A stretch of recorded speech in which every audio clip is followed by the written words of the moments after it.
नमस्कार, खरा सौदा में आपका स्वागत है। आपके साथ मैं हूं अभिषेक सतवर्तम और मुंबई स्टूडियो से मेरे साथ है मेरी सहयोगी सृष्टि शर्मा।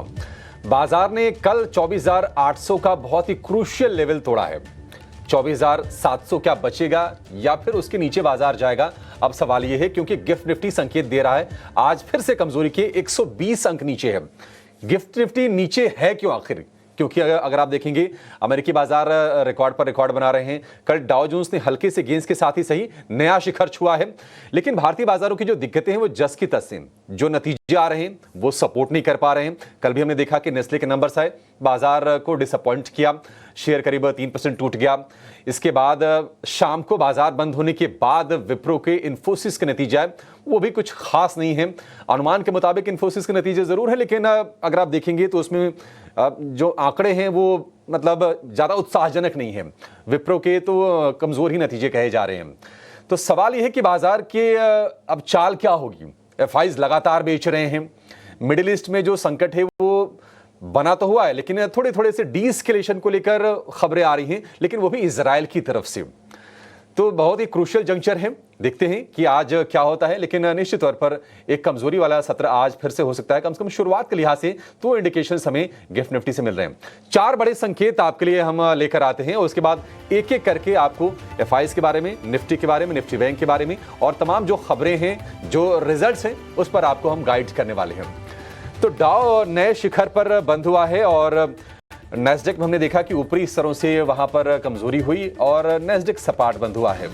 गिफ्ट निफ्टी है 24,750 के आसपास कमजोर शुरुआत के संकेत दे रहा है और कमजोर शुरुआत की वजह यही है कि रिजल्ट सीजन से बाजार को कोई उत्साह नहीं मिल रहा है और जो बड़े वेटेज वाले जो शेयर हैं, इन्फोसिस का बड़ा वेटेज है, अगर उसके भी नतीजे अगर मतलब एक्साइट नहीं कर रहे हैं तो थोड़ी सी चिंता की बात बाजार के लिए जरूर है। ये एफआईज की लगातार बिकवाली है। अक्टूबर में एक भी दिन ऐसा नहीं हुआ है जब आपको खरीदारी का आंकड़ा देखने को मिला है और डीआईएस की तरफ से एक भी दिन ऐसा नहीं हुआ है जब आपको बिकवाली का आंकड़ा देखने को मिला है।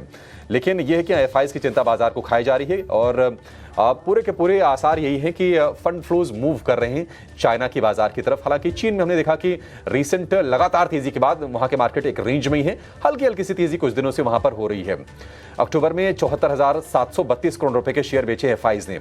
नतीजों के बाद इन्फोसिस, विप्रो के एडीआर करीब 1.5% नीचे कारोबार कर रहे हैं। यानी कि इसका सीधा सीधा मतलब यह है कि निवेशकों को नतीजे पसंद नहीं आ रहे हैं इन्फोसिस के या फिर विप्रो के। नतीजों का आगे हम विश्लेषण बारीकी से करेंगे और समझने की कोशिश करेंगे कि IT sector as a whole, हम टीसीएस, इन्फोसिस, विप्रो, एसएलटेक सभी नतीजों को हम जरा कंपेयर करने की कोशिश करेंगे और आपके लिए यह भी समझेंगे कि अगर आपको आईटी में कोई बेट लेना है तो अब बेहतर क्या दिख रहा है। इसके अलावा एनबीएफसीज को लेकर आरबीआई की सख्ती लगातार बढ़ रही है और 4 एनबीएफसीज पर लोन बांटने की रोक लगाई गई है, जिसमें से एक एनबीएफसीज आशीर्वाद माइक्रो फाइनेंस वो है मणप्पुरम फाइनेंस की सब्सिडरी। और हम बताएंगे आपको कि टेंशन की बात यह है क्योंकि मणप्पुरम के अगर हम मुनाफे की बात करें तो उसमें जो हिस्सा है आशीर्वाद का वो है 21% के आसपास का। टोटल एयूएम में करीब हिस्सा जो है करीब 30% का है माइक्रो फाइनेंस से। तो मणप्पुरम फाइनेंस के लिए एक निश्चित तौर पर नेगेटिव खबर। इस खबर का भी आगे हम विश्लेषण करेंगे और आपको बताने की कोशिश करेंगे कि आखिर क्या दिक्कतें हैं एनबीएफसीज में और आरबीआई ने ये रोक लगाई क्यों है। लेकिन आज निश्चित तौर पर संकेत थोड़े से नरमी के ही हैं। बाजार पर फिर से हम प्रेशर देख सकते हैं।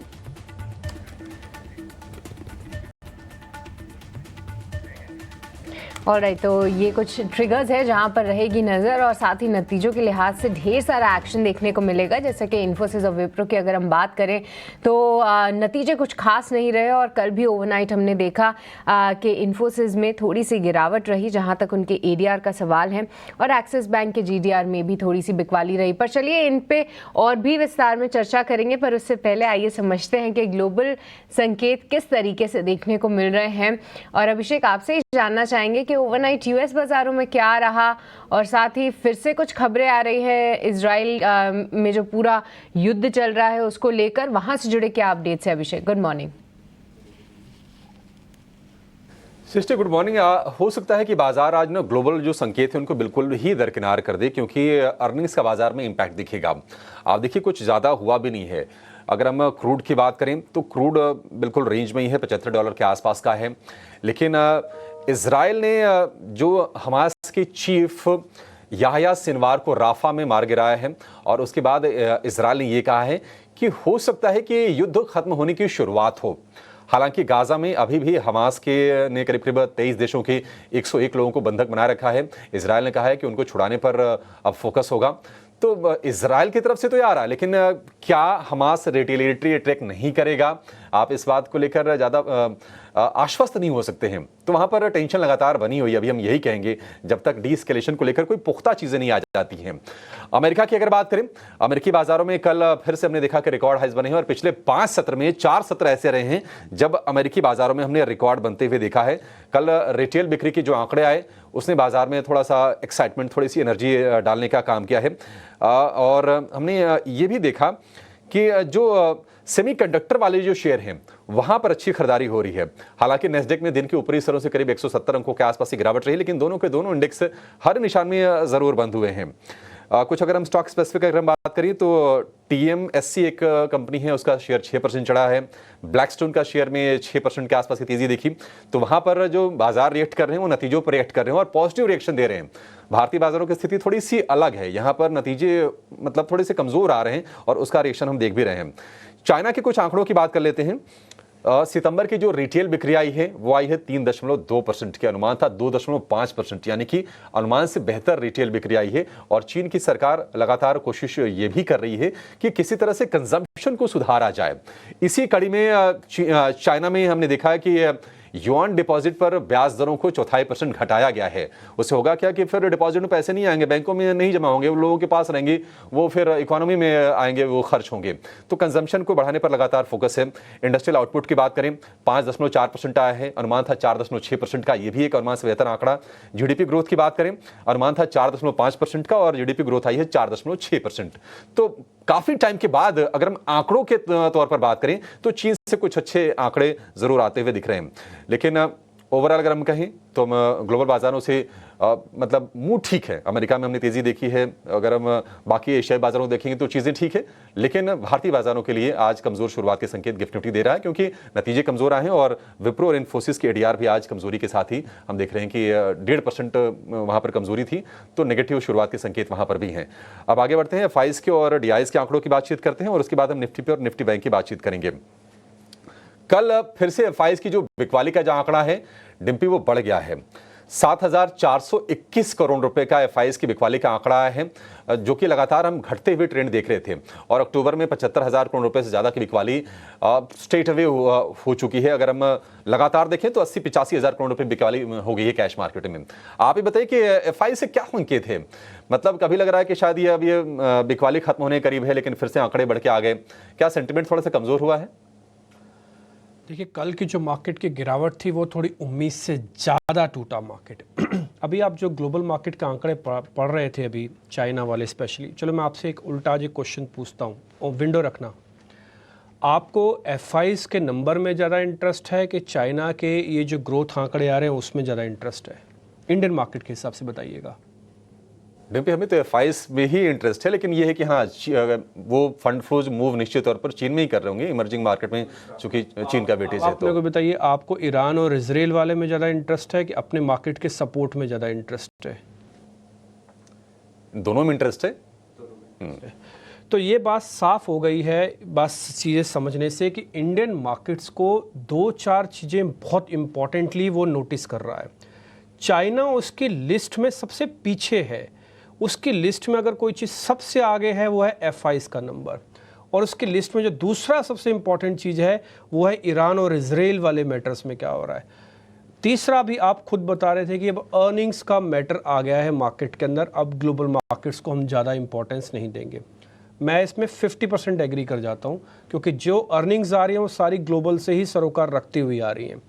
तो मैं इस पे 50% एग्री होते हुए मैं तीनों पॉइंट्स को फिर से नोटिस करा देता हूँ। अगर 4-5 बड़े कारण मार्केट में जब तक चेंज नहीं होंगे तब तक मार्केट का इस तरह का चलना, इस तरह का टूटना, इस तरह का मूड और माहौल बनना ये स्वाभाविक है। मेरे लिए कल का बाज़ार ज़्यादा इंपॉर्टेंट है आज बजाय 124 पॉइंट निफ्टी के। ये तो कल ही तय हो गया था कि जब आपने एक ही दिन के अंदर 24,800 को टेस्ट कर दिया और बिना किसी बड़े रीज़न के आपने उस लेवल को तोड़ा। ना उसमें F5 घटा है। मैं चलो F5 के नंबर से ही शुरू कर देता हूँ, फिर मैं इसी इंपॉर्टेंट जो आंकड़े भी आप पढ़ रहे थे उसी को मैं जरा और सिंक्रोनाइज कर दूंगा इसे F5 नंबर्स के साथ में। F5 की होल्डिंग में किसी तरह का कोई बदलाव नहीं है, 33% पे लॉन्ग है। लेकिन 33% पे लॉन्ग होने के बावजूद भी कल F5 का कैश मार्केट में बिकवाली हुई है। दूसरा, रिलायंस इंडस्ट्रीज कल ज़्यादा खराब नहीं था। तीसरा, आईटी की कल क्लोजिंग अच्छी थी। अगर आप सारे बड़े शेयर स्पेशली इन्फोसिस वगैरह देखेंगे तो उनकी क्लोजिंग खराब नहीं थी। उसके बावजूद भी मार्केट ने 24,800 को डैमेज पहुंचाया और क्लोजिंग भी 24,800 के नीचे की। इसका मतलब मार्केट के अंदर कोई और चीज़ें भी हैं जो नोटिस हो रही हैं। मैं फिर से रिपीट कर देता हूँ, ईरान इजराइल वाला मैटर, F5 का मैटर और अर्निंग में जब तक ताबड़तोड़ कुछ नहीं आता, इन तीन चीज़ों के अलावा ना देखिए कुछ भी। अभी जो देखेंगे वो आपकी आंखों में ब्लर करेगा, वो आपके चश्मे के अनुसार नहीं है। इस समय मार्केट किसी दूसरी चीज़ों से जूझ रहा है और उसको दूसरी चीज़ों से जूझते हुए ये चीज़ नोटिस करनी ही पड़ेगी। अब आ जाते हैं जरा एक और इम्पॉर्टेंट नंबर्स पे। ना केवल F5 के होल्डिंग में किसी तरह का बदलाव हुआ, बल्कि रिटेल की होल्डिंग में भी कोई बदलाव नहीं हुआ, ना ही DIs की होल्डिंग में कोई बदलाव है।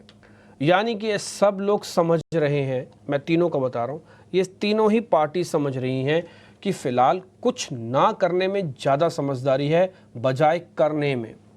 F5 ने भी माल बेचा नहीं है लॉन्ग साइड पे देखा जाए तो, वो एडजस्टमेंट्स होती हैं जो एडजस्टमेंट्स होके सामने मेरे पास जो फाइनल फिगर आती है वो एडजस्टमेंट्स की है। ठीक, अब मैं आपको बताता हूँ लॉन्ग पोजीशंस में 33% बिना कोई बदलाव F5 का, प्रोड्यूसर साहब छाप दीजिएगा। रिटेल में 62% लॉन्ग पोजीशंस है रिटेल की बिना किसी बदलाव के। DIs की 38% लॉन्ग पोजीशंस है बिना किसी बदलाव के। तो तीनों में किसी तरह का कोई बदलाव नहीं है, जस की तस है, लेकिन फिर भी हमने क्रूशियल लेवल्स को ब्रेक कर दिया। हमें ओवरनाइट जो चीज़ें आ रही हैं वो दिक्कत क्रिएट कर रही हैं। और एक और चीज़, अर्निंग्स में ऐसा नहीं कि मार्केट को अर्निंग्स अच्छी नहीं लग रही है, समझ में नहीं आ रही, मार्केट को सब समझ में आ रहा है, लेकिन मार्केट रिएक्शन दे तो दे कैसे? जिससे देनी है चीज़ें वही तो एब्सेंट है। भाई मैंने कहा, आपने कहा मेरे को जूता और इस शर्ट बहुत पसंद है, मैंने कहा अच्छा ले लो फिर शर्ट। आपने कहा मेरे पास पैसे नहीं है, तो शर्ट मैं कहाँ से लूँ?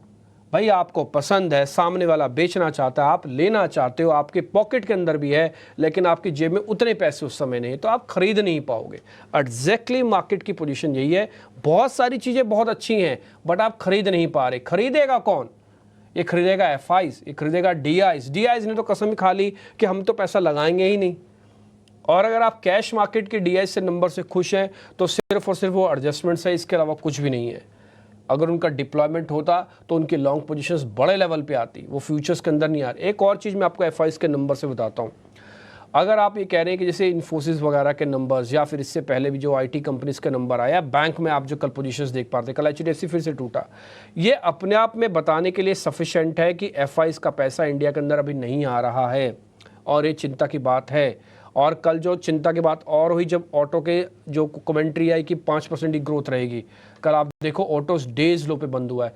मार्केट में अगर F5 आएगा, पहले IT, दूसरा बैंक, तीसरा ऑटो पे आएगा और तीनों के तीनों सेगमेंट्स कल के कमज़ोर हैं। रियल एस्टेट तो मैं जाता ही नहीं, उसमें तो अभी मैं गया ही नहीं, वो भी कल डेज लो बंद हुआ है। और वैसे मैं आपके जानकारी के लिए बता दूं, रियल एस्टेट के अंदर भी नुकसान उतना ही है जितना ऑटो के अंदर नुकसान हुआ है परसेंटेज में अगर आप कैलकुलेट करेंगे। बट एनी हाउ, मैं सिर्फ इसी पे आके रोक देता हूँ अपनी बात को कि F5 रिटेल और DIs के नंबर को आप बहुत क्लोजली वॉच करो। हमने कल भी बात बोली थी कि मेरे को सबसे ज़्यादा इंपॉर्टेंस मैं बोलूँगा अगर मेरे को इस समय मार्केट में चाहिए वो F5 की होल्डिंग बढ़ती हुई चाहिए। या तो आप ले आओ ना 20 पे, क्यों तड़पा के बाजार को इस तरह से खड़ा कर रहे हो? आप 33% से सीधा कर दो 25, हमें पता लग जाएगा कि आपको 20-5% और माल बेचना है, बस उसके बाद आप नहीं बेचोगे। खड़ा करके आप धीरे धीरे करके माल बेच रहे हो, ये दिक्कत है और ये मार्केट में बहुत बहुत अच्छी चीज़ नहीं है। ठीक है, निफ्टी पर आ जाते हैं।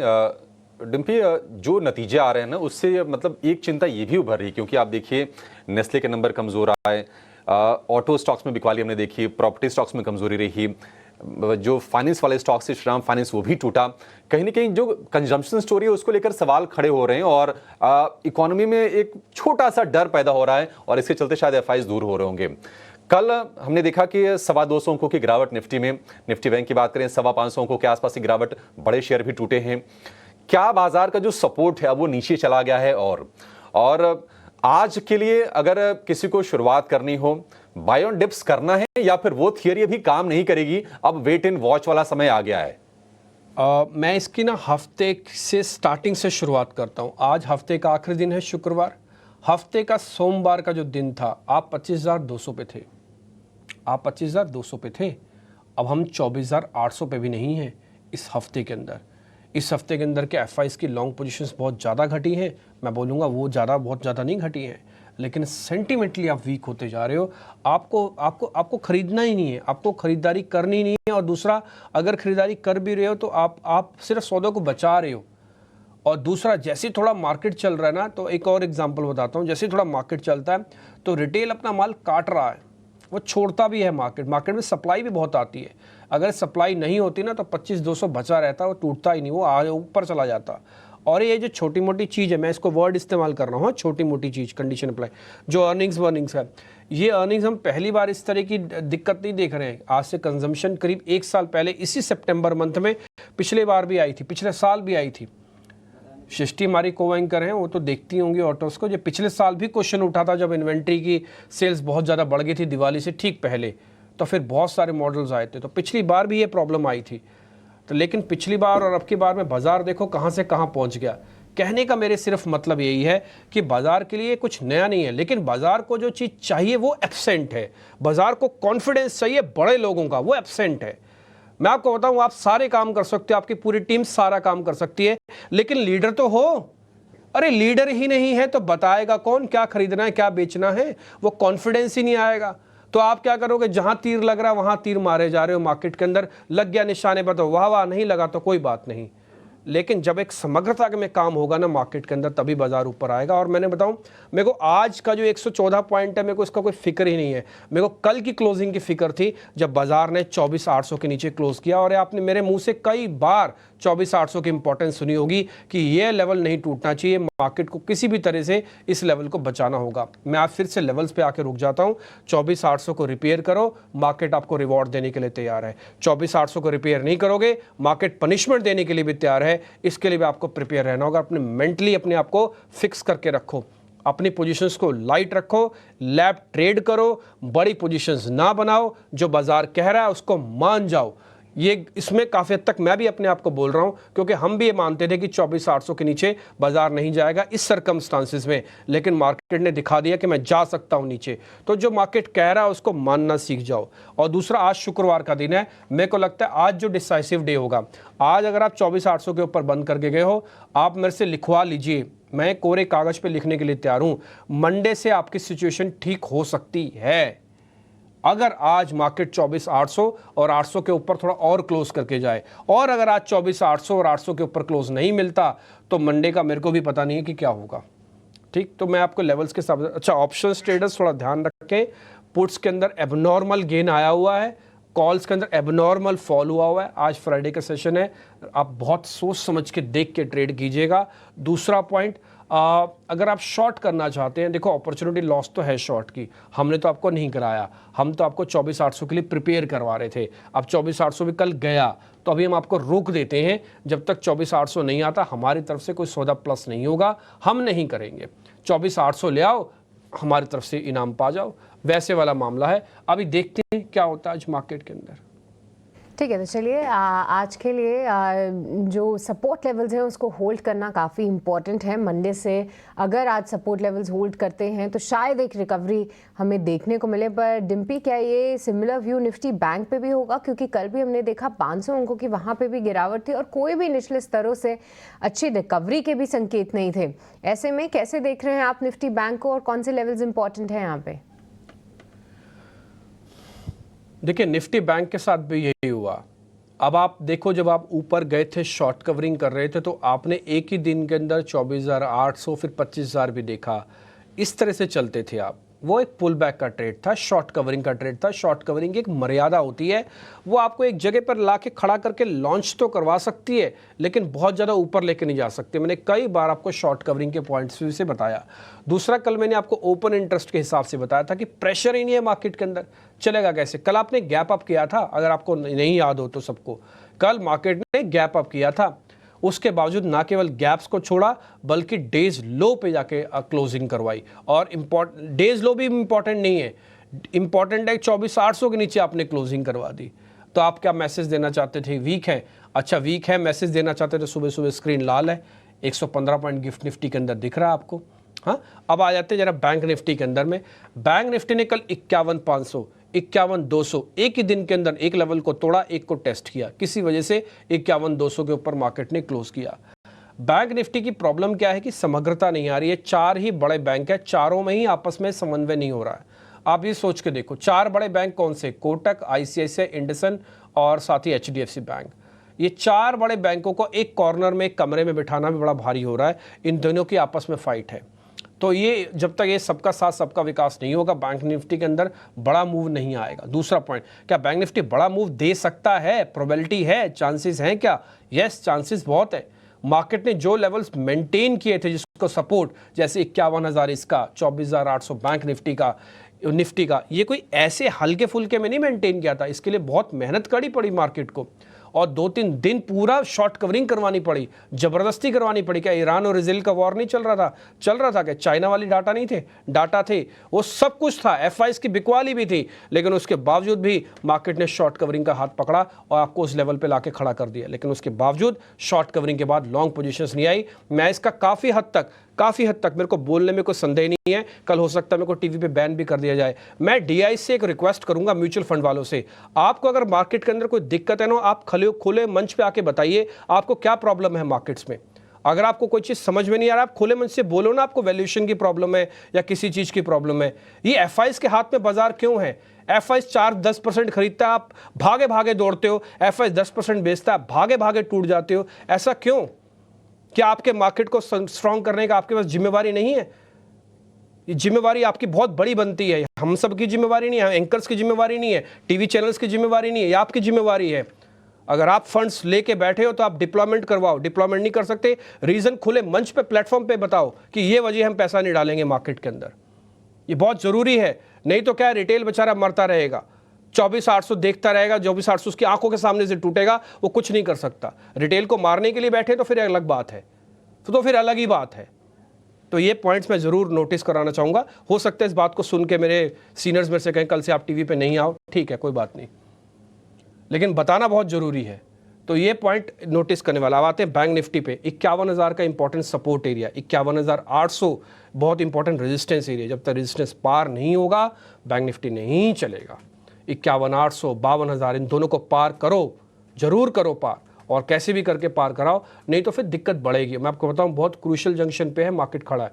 यहाँ से अगर फिसलने पे और आया ना तो आपको पता ही नहीं खाई कितनी गहरी है, और मेरे को भी नहीं पता खाई कितनी गहरी है। हम कहाँ तक चले जाएंगे हमको आइडिया ही नहीं है। कोई बड़ी बात नहीं हम 23,000 भी पहुँच जाए, ये मैं आपको डराने वाले लेवल नहीं बोल रहा, लेकिन दिखता है स्क्रीन पर, वो डाटा से नोटिस हो रहा है। अभी भी एफआईज आए तो 13% और माल बेच सकते हैं, 20% और माल बेच सकते हैं इंडिया के अंदर। 20% में तो आपके 500 पॉइंट निफ्टी तोड़ देंगे। वो थोड़ा सा देख के चलने की जरूरत है इस समय मार्केट में। मैं फिर से लेवल्स क्लियर कर देता हूँ। बैंक निफ्टी के 51,000, 50,800 इंपॉर्टेंट सपोर्ट एरिया है, और अगर पुल बैक आएगा तो पहले 51,800 को पार करना ही होगा।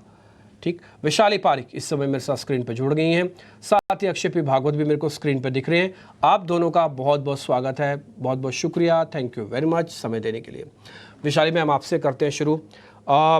कल का दिन थोड़ा नेगेटिव था मैं बोलूँगा मार्केट के पॉइंट ऑफ व्यू से, कुछ ज़्यादा ही मार्केट ने लेवल्स को ब्रेक कर दिया। इतनी भी हाई तोबा नहीं मच रही थी देश में या विदेश में जितना कल मार्केट ने रिएक्शन दे दिया। ये लेवल्स जब टूटते हैं तो आदमी का मन टूटता है, रिटेलर्स का भी मन टूटता है। जरा आप मेरे को बताइएगा कि अब ये डैमेज कंट्रोल आसानी से होगा, मुश्किल से होगा, क्या करना चाहिए हमको इंडाइसिस पे? वेरी गुड मॉर्निंग आप सभी को। So actually we are never ready, कभी ना कभी तो फॉल आना ही है। मार्केट इतना चल चुका था तो वी वर कब बट हो नहीं रहा था, लेकिन कल हुआ है and I think crucial support भी दोबारा एक बार निफ्टी आ चुका है 24,700 पे। सो नाउ ये लेवल देखना है तो मे बी आज शुरुआत में ग्लोबल मार्केट्स का एक नेगेटिव संकेत है, तो देखना है कि हम यहाँ से 650 से बाउंस कर रहे हैं, 24,650 से बाउंस कर रहे हैं या नहीं। और अगर नहीं कर रहे हैं तो फिर I think downside projected targets है 24,400 टू 24,000 लेवल्स। कल हमने देखा बैंक निफ्टी में भी एक करेक्टिव मूव जरूर आया था, but it is still far away from the previous low. So देखना है ये है। सो आज तक अभी जो कल का जो डेटा है और कल की जो मूवमेंट हम देख रहे हैं, bank Nifty comparatively is still much better. और जैसे आपने कहा कि कन्विक्शन ऑफ कोर्स आएगा 52,000 के आगे, जो हमने कई बार पहले भी बात करी है दैट बैंक निफ्टी में 52,000 का एक हर्डल है। Only unless and until we sustain about that ये साइडवेज मूव रहेगा। और अभी देखना है कि प्रीवियस सपोर्ट की तरफ भी जाता है या नहीं। कल हमने देखा SBI was the only bank जो फ्रंट लाइन में जो है, जो इंडेक्स को पकड़ रखा था, बैंक निफ्टी में एक सपोर्ट दे रहा था। अभी वेट एंड वॉच सिनेरियो है, जल्दबाजी करने का तो कोई सवाल ही नहीं है। We have to see market कहाँ स्टेबलाइज हो रहा है। तो फिलहाल 24,650 आज के लिए हम देखेंगे, वहीं से सपोर्ट है या नहीं, नहीं तो 24,400 इज द नेक्स्ट टारगेट। 24,400 वहां तक जाने का खतरा है बाजार के लिए। ठीक है, इंडेक्स पर रणनीति आपके लिए होगी, आपने काफ़ी हद तक चीज़ों को समझ भी लिया होगा। अब आते हैं स्टॉक्स पर। इंडेक्स को अगर छोड़ते हैं तो स्टॉक्स में अगर आपको मौके खोजने हैं ये जानते हैं, और शुरुआत करेंगे अक्षय जी आपसे। गुड मॉर्निंग, बताइए आज के लिए आपके शेयर्स कौन से हैं, खरीदारी के हैं या फिर बिकवाली वाले भी सौदे हैं? गुड मॉर्निंग अभिषेक जी और सभी पैनलिस्ट को गुड मॉर्निंग, नमस्कार। तो आज अगर आप निफ्टी का ओपनिंग देखे, बहुत ही अहम लेवल पे ओपन हो रहा है 24,650 700 जोन। एक पॉसिबल हेड एंड शोल्डर का डेवलपमेंट है। अभी आज ब्रेक होता है कि होल्ड करेगा वो क्वेश्चन मार्क है। तो बहुत ही डाइसी डे रहेगा कि आपको बाय करना है कि सेल करना है। Overall first couple of hours में तो मार्केट ब्रेथ वीक रहेगा, सेलिंग जारी रहेगी स्टॉक्स में। तो इसलिए मेरा रिकमेंडेशन जो है एक ही है आज, और मेरा जो रिकमेंडेशन है सेल की तरफ है। स्टॉक का नाम है LIC हाउसिंग फाइनेंस, जो कल करीबन 612 613 के आसपास क्लोज हुआ है। ओवरऑल शॉर्ट टर्म के हिसाब से मैं टारगेट कर रहा हूँ 587 और 577 निचले स्तर पे, और ये ट्रेड में 627 627 का स्टॉप लॉस बना के शॉर्ट करने की रिकमेंडेशन दूंगा। हाल एक शॉर्ट ट्रेड आता हुआ अक्षय की तरफ से LIC हाउसिंग फाइनेंस, अगर आप देखें तो कल भी 2% से ज़्यादा की कमज़ोरी दिखा रहा था और अभी भी यहाँ से कमज़ोर लग रहा है इनको। 587 और 577 के टारगेट से सुझा रहे हैं। वैशाली जी, अब आपसे समझना चाहेंगे, बताइए इंडेक्स पे तो आपका व्यू समझा, बट स्टॉक स्पेसिफिक कहाँ पर आप एक्शन देख रही हैं? सो ऑफ कोर्स जैसे कि हमने एसबीआई की बात करी, मैं एसबीआई में बाय रेकमेंड करूंगी। 780 का स्टॉप लॉस और 850 का टारगेट। और कैश कैटेगरी में हम देखें तो भले मिड कैप में भी कल सेलिंग हुआ था, बट कई स्टॉक्स में एक कन्विंसिंग ट्रेंड बन रहा था। तो उसमें से एक है एफएसएल। एफएसएल जो हम देख रहे हैं, कल क्लोजिंग में भी एक अच्छा सा वॉल्यूम आया था और एक अच्छी सी मोमेंटम है। तो आई वुड से 330 का स्टॉप लॉस रहेगा और टारगेट रहेगा 350। एंड ओवरऑल आप देखिए तो कल हमने देखा कि IT sector was holding on. So Coforge पे जरूर ध्यान दीजिए। 7,100 का नियर टर्म सपोर्ट, 7,500 का टारगेट।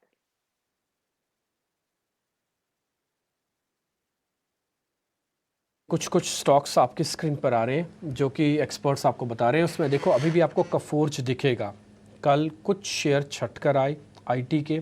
कल आईटी नहीं होता तो और डैमेज होता, मैं काफ़ी हद तक बोल सकता हूँ। उसमें फर्स्ट सोर्स पे विशाली की लिस्ट में है, तो विशाली ने आज आईटी को कॉर्नर कर दिया, दोनों ही शेयर्स। कफोर्ज को इसमें टारगेट दिया है 7500 का, और इसके अलावा उनका एफएसएल भी है फर्स्ट सोर्स लिमिटेड के नाम से, जो टारगेट है 350 तक का है। इसके अलावा अगर आप कुछ और ट्रेड देखना चाहते हैं तो वो भी हम आपकी स्क्रीन पर लेके आते हैं। जरा अक्षय पी भागवत के भी ट्रेड लेके आना स्क्रीन पर, जरा वो भी चेक कर लेते हैं कि कहाँ कहाँ पे कैसे कैसे ट्रेड है। LIC हाउसिंग फाइनेंस उनकी तरफ से दिए गया ट्रेड है एक, तो आप उस पर रखिएगा ध्यान। सेल काउंटर है ये, और इस पर जो टारगेट है 587 का 577 का है। 627 का स्टॉप लॉस लगाना है। देखिए स्टॉप लॉस पार होगा, सौदे से बाहर भी निकलना, अगर स्टॉप लॉस नहीं होता तो टारगेट तक रुके भी रहना, क्योंकि मार्केट को कुछ तो करना है और कुछ करने में आपको बाय और सेल दोनों तरफ के ट्रेड आपको मोटा मोटी मिल गए। अक्षय भी भागवत के भी ट्रेड आपने नोटिस कर लिए और साथ ही विशाली पारिक के भी 2 सौदे आपको नोटिस हो चुके हैं। एक काम और करते हैं, ये ऐसे पार नहीं होगा, मार्केट को पार करने के लिए थोड़ा सा और बड़े शेयरों की रिक्वायरमेंट है। तो 2 बड़े शेयर मैं पूछ लेता हूं जरा विशाली मैम से कि इनमें हो क्या रहा है। पहला रिलायंस इंडस्ट्रीज, दूसरा HDFC bank. Ma'am Reliance Industries और HDFC बैंक, इन दोनों में क्या हो रहा है, जरा गाइड कीजिए। सो रिलायंस इंडस्ट्रीज काफी करेक्टिव मूव आ चुका है और अभी भी there is no clarity of a bounce back. So 2680 to 2600 का एक सपोर्ट बैंड है। तो लॉन्ग टर्म के नजरिए से जिनको खरीदना है तो ये सपोर्ट बैंड एक बन रहा है और इंडिकेटर्स भी तब तक आई थिंक ओवरसोल्ड में से स्टेबलाइज होने चाहिए। तो 2600 और 2680 के सपोर्ट बैंड से ये स्टॉक खरीदा जा सकता है because this is a very strong technical support. और HDFC बैंक की बात करें तो आई थिंक ओवरऑल हमने देखा कि एक अच्छे से ट्रेंड में आ चुका था, लेकिन कल का एक बेरिश व्यू बना है। तो हो सकता है अगर आज सेल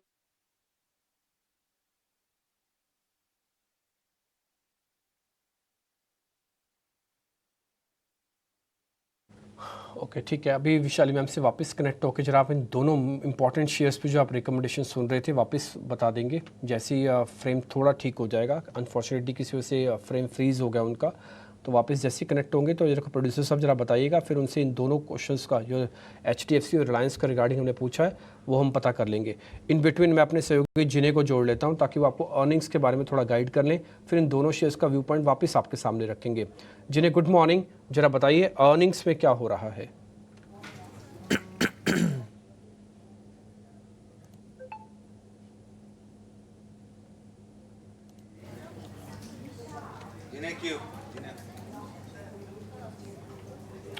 जी, तो बात करेंगे आज आईटी स्टॉक्स के रिजल्ट्स के साथ। इन्फोसिस की बात करते हैं, अनुमान से कमज़ोर नतीजे देखने मिले। अगर हम रेवेन्यू की बात करेंगे तो 4% का ग्रोथ नज़र आया क्वार्टर ऑन क्वार्टर बेसिस पे। वही मुनाफे में बात करें तो 2% का ग्रोथ ही नज़र आया है। तो ओवरऑल अनुमान से कमज़ोर नतीजे देखने मिले। और FY25 का गाइडेंस भी देखेंगे कंपनी के थ्रू तो रेवेन्यू ग्रोथ 3.5 से 4.5% का ग्रोथ देखने मिल रहा है। वहीं ऑपरेटिंग मार्जिन का ग्रोथ उन्होंने गाइडेंस अनचेंज रखा है 20 से 22% तक।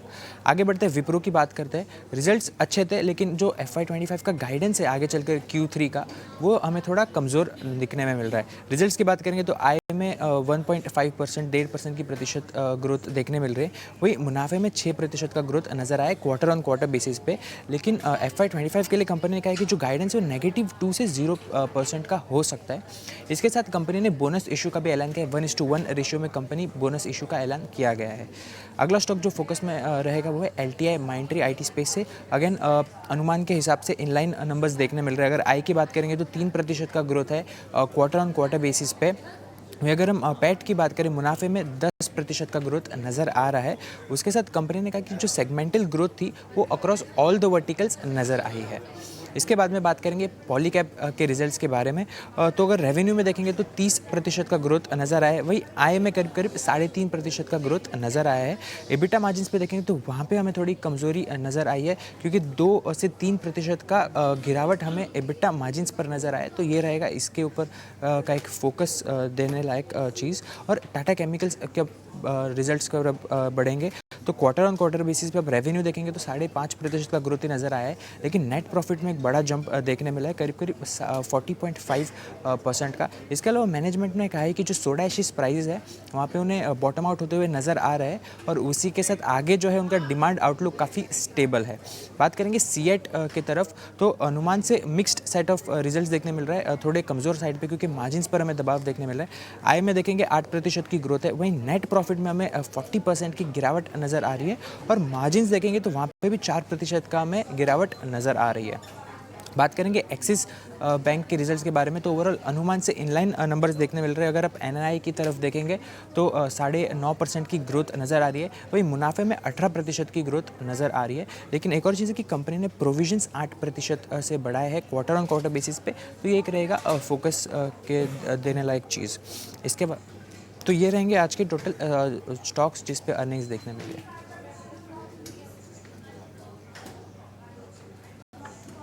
ठीक है, ये कुछ एक अर्निंग्स हो गई हैं, तो अर्निंग्स के बारे में आपने मोटा मोटी समझ लिया, जान लिया। विशाली पारिक भी हमारे साथ वापस कनेक्ट हो गए। विशाली, ये वो जरा आप रिलायंस और HDFC के बारे में बता रहे थे, आप प्लीज़ एक बार वो बात कंप्लीट कर लीजिए। उस समय लेवल्स थोड़ा फ्रीज हो गए थे हमारे से। डेफिनेटली। सो रिलायंस काफी करेक्ट हो चुका है right from near term high जो था 3060 लेवल से, और अभी फिलहाल 2700 के लेवल्स पे चल रहा है। सो आई थिंक एक प्रोमिनेंट सपोर्ट बैंड है 2680 से 2600 तक का। तो लॉन्ग टर्म का नजरिया है तो ये लेवल से अक्यूमुलेट किया जा सकता है, बिकॉज टेक्निकली ये 2600 टू 2680 का एक बहुत ही क्रूशियल सपोर्ट लेवल है। और मुझे लग रहा है अगर मार्केट को इतनी डाउनसाइड नहीं देखनी है तो ये सपोर्ट रुक जाना चाहिए, ये सपोर्ट एक रिस्पेक्ट हो सकता है।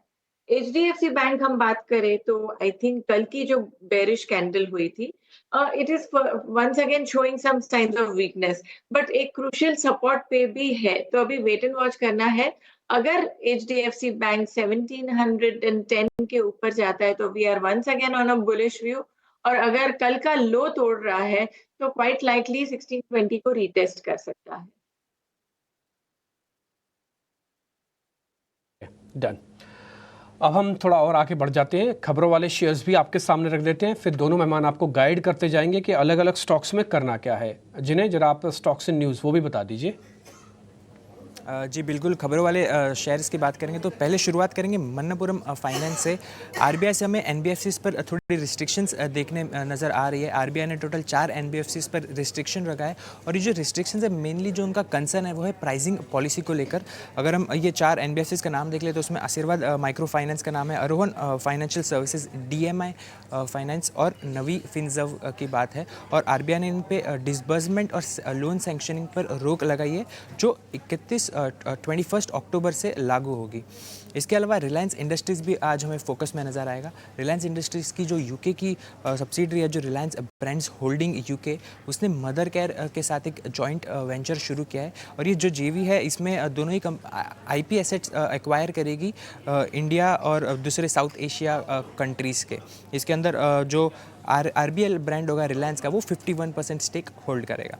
इसके अलावा जोमेटो भी फोकस में रहेगा। कंपनी का अगर बैलेंस शीट देखेंगे तो करीब 10,000 करोड़ से ज़्यादा कैश होल्ड करता है, लेकिन फिर भी अभी 22 अक्टूबर को कंपनी रिजल्ट्स पेश करना है, और उसी के साथ कंपनी फंड रेजिंग प्लान्स का भी ऐलान किया गया है, तो जोमेटो पर भी नज़र रखनी चाहिए। दूसरा होगा जाइडस लाइफ, ये भी आज हमें फोकस में देखेगा। कंपनी को US FDA द्वारा एक ड्रग का अप्रूवल मिला है, और ये ड्रग का अगर हम टोटल एनुअल सेल्स देखेंगे US मार्केट में तो करीब 20 मिलियन US का ड्रग सेल्स है, तो ये एक और स्टॉक फोकस में रहेगा। उसके अलावा IRCTC भी फोकस में रहेगा। कल जो न्यूज़ चली थी कि इन्होंने जो 120 दिन का विंडो इसको कम करके 60 दिन का कर दिया है, तो कंपनी ने उसके ऊपर क्लैरिफिकेशन दिया है कि ये जो विंडो कम हुआ है इसके चलते कंपनी को कोई भी आय में इम्पैक्ट नहीं नज़र आएगा, उनका आय सेम स्टेबल तरीके से बना रहेगा। ठीक है। IRCTC कल हमने देखा था कि 2.5% के आसपास ही कमजोरी आई थी, क्योंकि कैंसिलेशन से काफ़ी ज़्यादा कमाई होती है रेलवे को। अब उसमें ये देखना होगा कि IRCTC के पास कितना पैसा आता है। हालांकि कंपनी ने सफाई दी है कि उनकी आय पर कोई असर नहीं पड़ेगा। देखते हैं स्टॉक में कितना भरोसा आता है IRCTC की सफाई को लेकर। लेकिन ब्रोकरेज हाउसेस की रिपोर्ट्स कौन सी आई हैं? निश्चित तौर पर विप्रो को लेकर, इन्फोसिस को लेकर रिपोर्ट्स होंगी, बाकी भी रिपोर्ट्स होंगी, NBFCs को लेकर भी कुछ न कुछ जरूर होगा। वरुण हमारे साथ हैं। Varun, good morning. बताइए रिपोर्ट्स कौन सी हैं आज के लिए? गुड मॉर्निंग अभिषेक। तो जैसे कि आपने हाईलाइट किया कि विप्रो को लेके है, इन्फोसिस को लेके है, लेकिन सबसे बड़ी रिपोर्ट अगर आप देखें ना तो आज की मन्नपुरम फाइनेंस को लेके है, क्योंकि ये जो RBI ने रिस्ट्रिक्शंस लगाए हैं आशीर्वाद माइक्रो फाइनेंस पे, उसके बाद यहाँ पे ज़्यादातर ब्रोकरेज हाउसेस ने मन्नपुरम पे अपने टारगेट्स को काट दिया है। सबसे पहले देखिए, जेफरीज डाउनग्रेड किया है बाय से होल्ड का कॉल, प्राइस टारगेट 270 से काट के 167।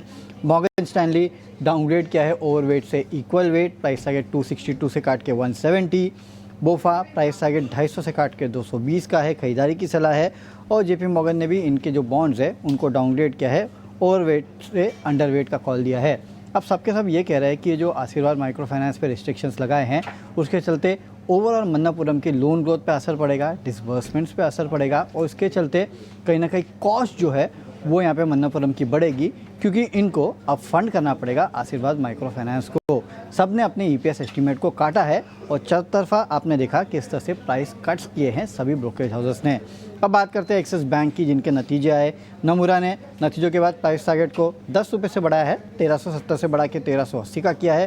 कहा है कि क्वार्टर थोड़ा म्यूटेड था, लोन और डिपॉजिट ग्रोथ अगर आप देखेंगे तो थोड़ी बहुत सॉफ्ट इस बार देखने मिली है, हालांकि स्लिपेजेस भी कम है, ये एक अच्छी बात है। बर्नस्टीन यहाँ पे इन्होंने प्राइस टारगेट 1250 का रखा है। आउट परफॉर्मर का कॉल है, इनका कहना है कि नतीजों में ऐसा कुछ नहीं था जिसको देख के आप खुश हो। वही इन्वेस्टेक ने प्राइस टारगेट काटे हैं, 1340 से काट के 1298 का किया है। इनका कहना है कि एसेट क्वालिटी अच्छी है, बैलेंस शीट अच्छी है, लेकिन लोन ग्रोथ ढीली थी।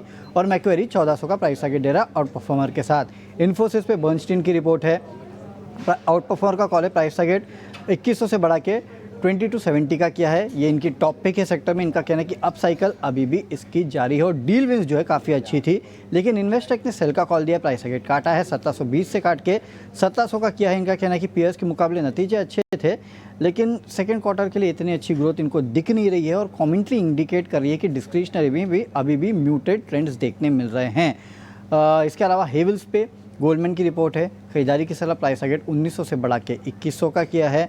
इनका कहना है कि ग्रोथ अच्छी थी, लेकिन मार्जिन्स थोड़े बहुत ढीले थे, हालांकि आगे ग्रोथ अच्छी रहेगी। जेफरीज ने भी होल्ड का कॉल दिया है, प्राइस टारगेट काटा है, 1880 से काट के 1870 का किया है।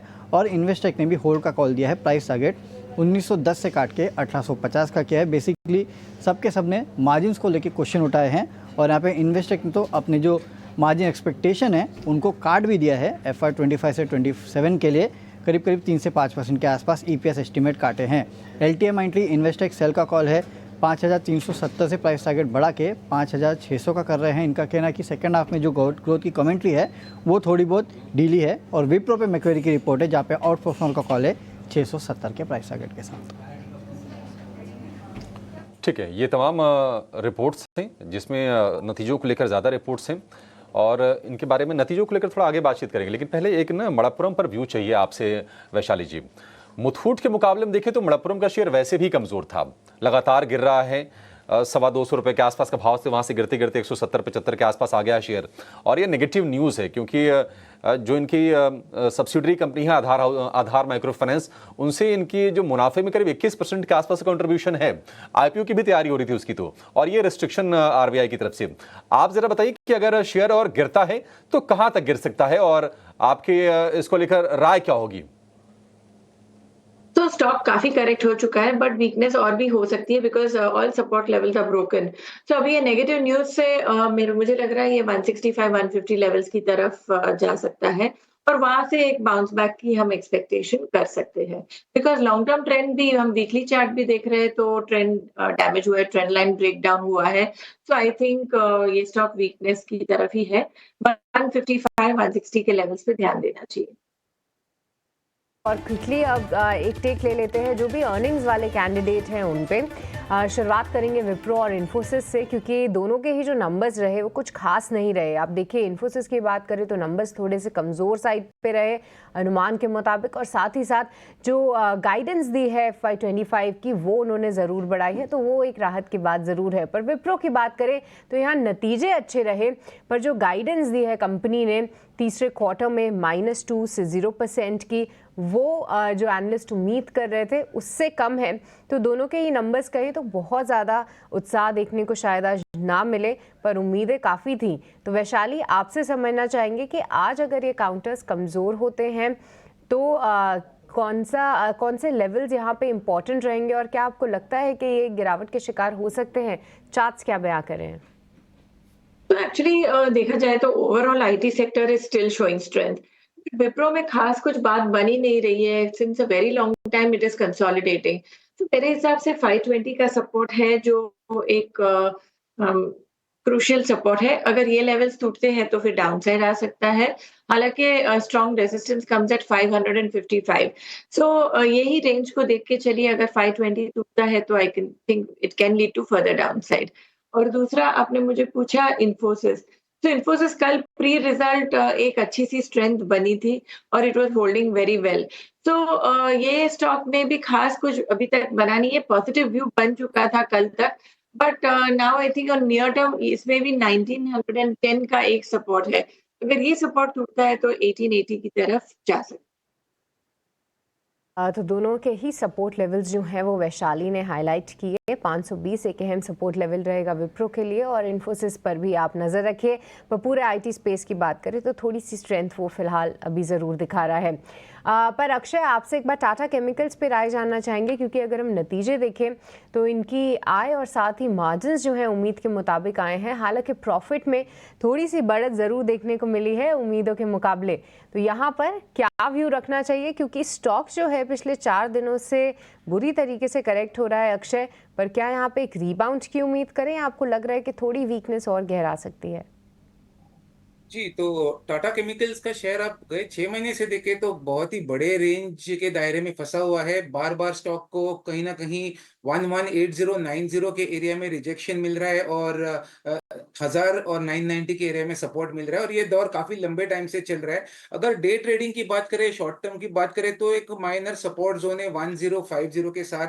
ये लेवल इंपॉर्टेंट है 1-2 दिन के हिसाब से। तो एक्सपेक्टेशन है कि अगर 1050 होल्ड करे तो शायद थोड़ी सी एक रिकवरी है, पर क्लियरली स्टॉक में कोई डायरेक्शन अभी तक है नहीं। किसी को कुछ पोजीशनिंग करनी भी है स्टॉक में तो आपको 960 के नीचे स्टॉप लॉस बना के एक पोजीशनल व्यू से काम करना है, क्योंकि शॉर्ट टर्म में फ्लक्चुएशंस में स्टॉप लॉस होने के चांसेस ज्यादा है। तो मैं ट्रेडिंग के लिहाज से स्टॉक को अवॉइड करना चाहूंगा और अगर लॉन्ग टर्म का व्यू है तो 960 के स्टॉप से बने रहने की सलाह दूंगा। ऑल राइट, तो टाटा केमिकल्स पे फिलहाल जो है एक अवॉइड आ रहा है। और जी हाँ, अक्षय एकदम सही कह रहे हैं कि बड़े रेंज में आप टाटा केमिकल्स को पिछले 6 महीने से आप देखेंगे तो एक ये रेंज ब्रेकआउट होता है, उसके बाद ही किसी भी साइड का आप ट्रेड लीजिए। और जो ग्लोबल मार्केट्स हैं वहाँ से भी रिलेटेड कई सारी खबरें आती हैं, या घरेलू बाजार में सोडा ऐश के प्राइसेस कैसे मूव कर रहे हैं, इसका भी हम काफ़ी असर देखते हैं टाटा केमिकल्स पे। पर एक और स्टॉक जिसमें कल एक भारी गिरावट हुई थी वो है हैवेल्स का शेयर, क्योंकि मार्केट्स के दौरान ही इसके नंबर्स आए थे और आप देखिए इंट्राडे लगभग 3% से ज़्यादा का फॉल था। पर आज जो गोल्डमैन सैक्स की रिपोर्ट आई है वो इसको पॉजिटिव मान रहे हैं। खरीदारी की राय बरकरार रखते हुए लक्ष्य बढ़ाकर 2100 के कर दिए हैं। एक बार वैशाली आपसे समझना चाहेंगे, क्या कोई अहम सपोर्ट लेवल्स पे जाके रुकता हुआ दिख रहा है ये स्टॉक, और क्या एक रीबाउंड की उम्मीद करें? Don't think so because 21 actually कल जो स्टॉक टूटा है आई थिंक 1780 का एक सपोर्ट है और जिस तरह से कैंडल बनी है it's quite a bearish candle. So अगर ये लेवल्स टूटते हैं तो आई थिंक फर्दर डाउनसाइड आ सकती है। Trend is quite weak. काफ़ी वीक है, तो इस लिहाज से जो है आप हैवेल्स को थोड़ा सा अभी दरकिनारे करिए, क्योंकि यहाँ पर थोड़ी सी और कमज़ोरी भी गहरा सकती है। पर इस बीच हमारे साथ विवेक कारवा भी जुड़ चुके हैं, आइए उनका स्वागत करते हैं। और विवेक, सबसे पहले तो मैं आपसे राय ऑटोज़ पे ही लेना चाहूँगी, क्योंकि कल की जो भारी गिरावट हमने देखी, क्या आपको लगता है कि ऑटोज़ में जिस तरीके के कुछ काउंटर्स प्रीमियम वैल्यूएशंस पे ट्रेड कर रहे थे वो अब दौर थोड़ा सा ख़त्म होते हुए दिखेगा, या उसको थोड़ा सा आपको सबसाइड कर देना चाहिए? और साथ ही क्या ये कमज़ोरी जो है आपको लगता है कि और भी गहरा सकती है? जो पूरा आउटलुक था इस पूरे सेक्टर को लेकर, जो कंजम्पशन थीम चल रही थी, क्या वो मार्केट जो है उसको इतनी तवज्जो नहीं देगा? आपकी क्या राय है ऑटोज़ पे? गुड मॉर्निंग सृष्टि और सभी पैनलिस्ट को गुड मॉर्निंग।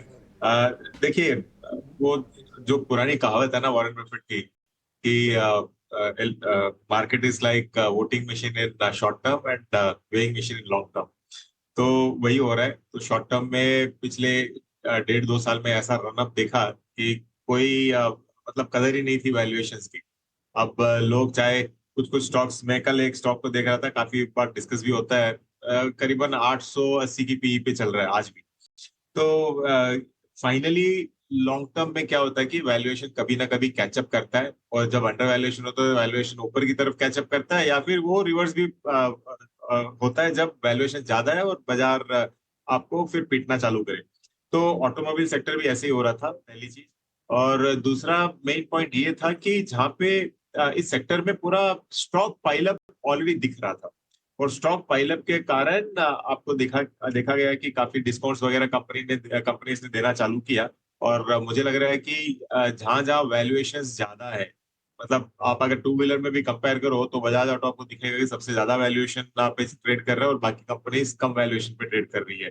तो ये कहीं कहीं ना कहीं न्यूट्रलाइज होना है, और हो सकता है कि एक एक क्वार्टर, ये वाला क्वार्टर कल देखने को मिले, और उसके बाद में लॉन्गर टर्म में मुझे अच्छा लग रहा है ऑटोमोबाइल, लेकिन शॉर्ट टर्म में वैल्यूएशन के कारण थोड़ा दबाव रह सकता है।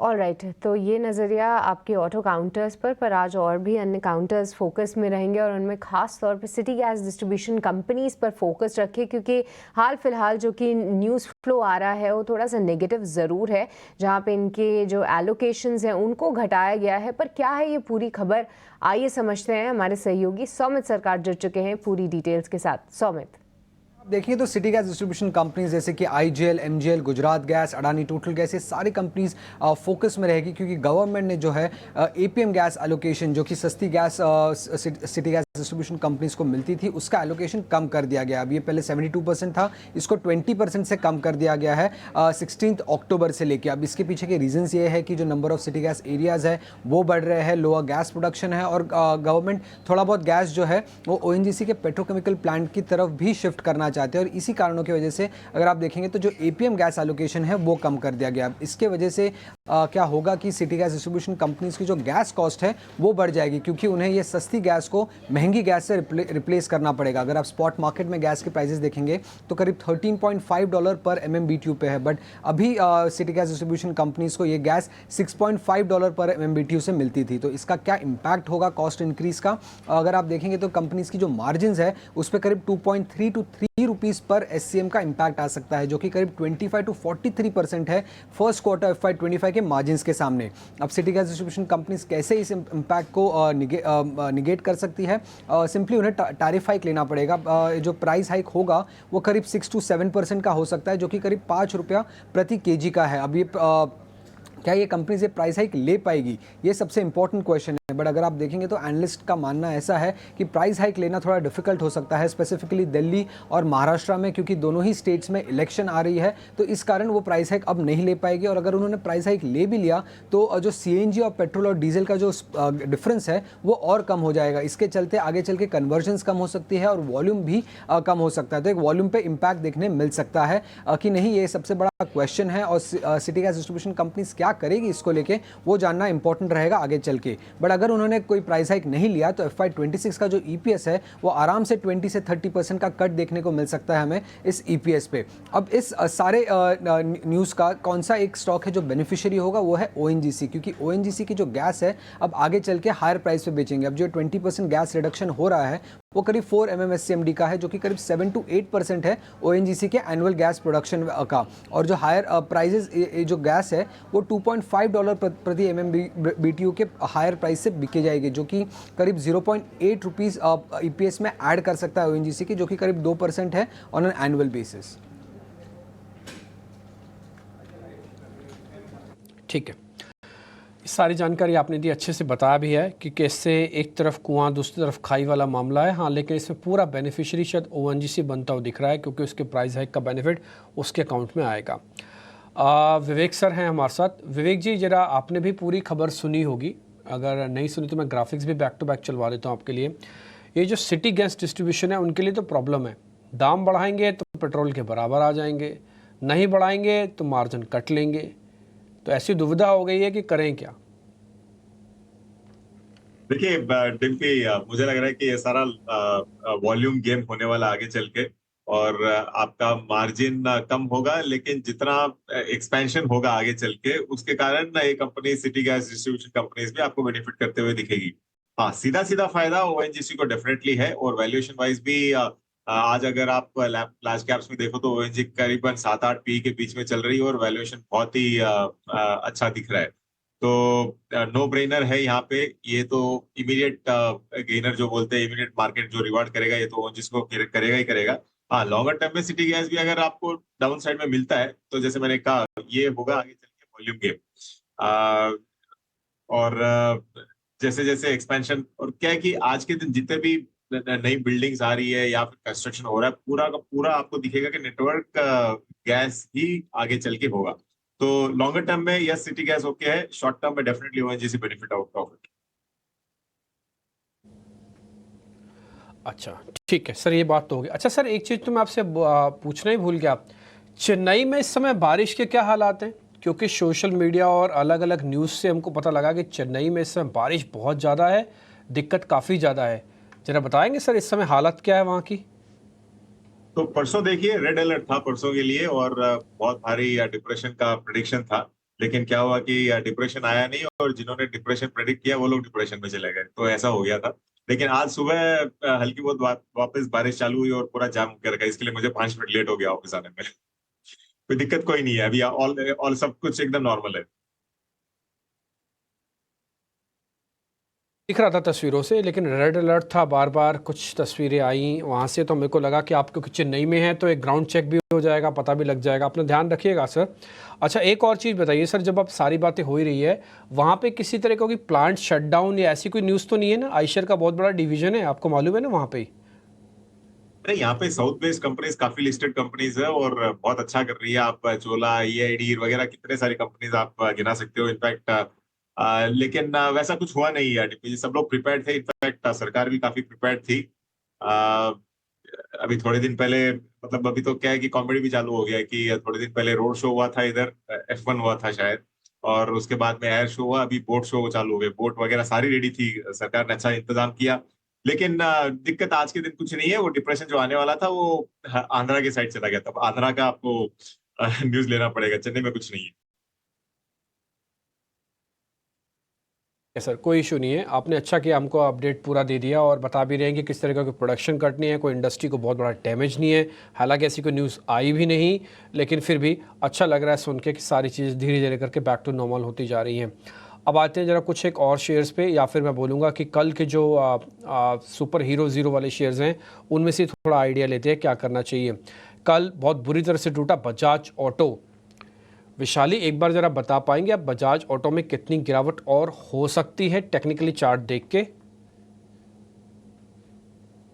आई थिंक कल का जो फॉल था वो इट वाज क्वाइट ड्रास्टिक। तो फिलहाल तो गैप डाउन से भी खुला था, तो आई थिंक एक सपोर्ट पे ही आ चुका है 9650 का। सो आई थिंक ये लेवल को ध्यान देना चाहिए बिकॉज एक लॉन्ग कंसोलिडेशन हुआ है 9650 का level, so we are pretty much close to that. ये सपोर्ट एक इम्पोर्टेंट सपोर्ट रहेगा, अगर ये टूटता है तो फिर 9000 की तरफ भी जा सकता है। तो फिलहाल 9650 के ऊपर हम जरूर ध्यान देंगे। ओके ठीक है, लेवल्स टू वॉच है। ये भी वेट एंड वॉच वाला कैटेगरी है, नो ट्रेड है, लेवल्स टू वॉच है सिर्फ, यानी कि देखना है इसको।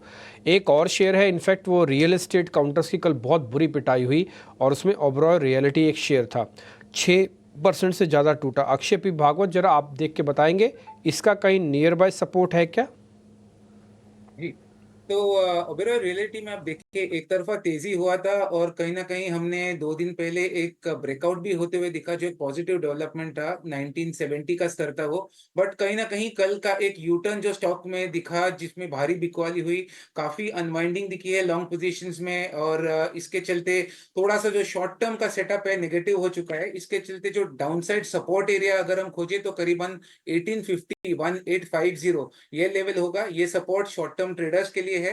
बाकी ओवरऑल व्यू वापस अभी रेंज के दायरे में या चौपी बनेगा, अपर एंड ऑफ द बैंड शायद 2010 तक रहे और lower end of the band 1800 रहे। तो 1850 का जो स्तर है वो डे ट्रेडिंग या शॉर्ट टर्म के लिए है, थोड़ा सा उछल सकता है, पर मेरे हिसाब से अगर आपके पोजीशंस फंसे हुए हो तो 2000 के आसपास एक बार एग्जिट लेना बनता है। ठीक है, तो फिलहाल अभी जो हैं उनके लिए भी सलाह है और जो नए लोग हैं उनके लिए भी सलाह है, बट थोड़ा देख के चलना। भी 1900 के आसपास है, हम कोशिश कर रहे हैं स्टैंपिंग कर करके आपके सामने सारी चीज़ रखें। तो फिलहाल वेट एंड वॉच की स्टैंप इस पे लगा दो और इसको होल्ड करने की स्टैंप पे लगा दो। नए वाले को आना नहीं है, पुराने वाले को जाना नहीं है, तो वेट एंड वॉच भी है और होल्ड भी है। 1850 का एक SL है और 2000 तक का टारगेट अभी बनता है, जिनके पास अभी भी पोजीशंस पड़ी हुई हैं। ठीक है जी, अब थोड़ा हम और आगे बढ़ जाते हैं, एक दो शेयर जरा और चेक करते हैं। कल मार्केट के अंदर इनफैक्ट काफ़ी सारे शेयर F&O बैन में भी गए, लेकिन उसमें कुछ शेयर ऐसे थे जिन पे वापस नज़र जा रही है। एक बार ज़रा ग्रैन्युलस इंडिया का शेयर दिखाना, ये F&O बैन में है। वैशाली, इस शेयर के अंदर क्या हो रहा है एक बार जरा बताना है, साइडवेज है या कुछ करने की कैपेसिटी रखता है?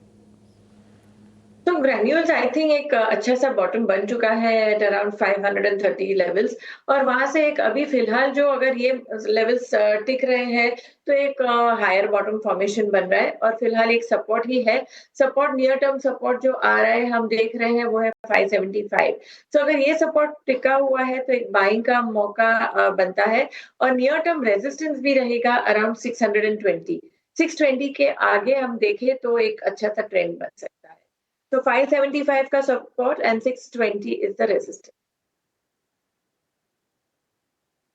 वैशाली और एक बार अक्षय, आप जरा तैयार हो जाइएगा। मैं 2-4 मिनट के अंदर फटाफट से आपसे स्टॉक्स पूछूंगा, आप हाँ ना में और लेवल्स के हिसाब से उस शेयर के बारे में बताते जाइएगा। हम कोशिश करेंगे 2 मिनट में ज़्यादा स्टॉक्स ले लें आपसे। कोल इंडिया, वैशाली, इसको प्लस करना है आज के नहीं करना?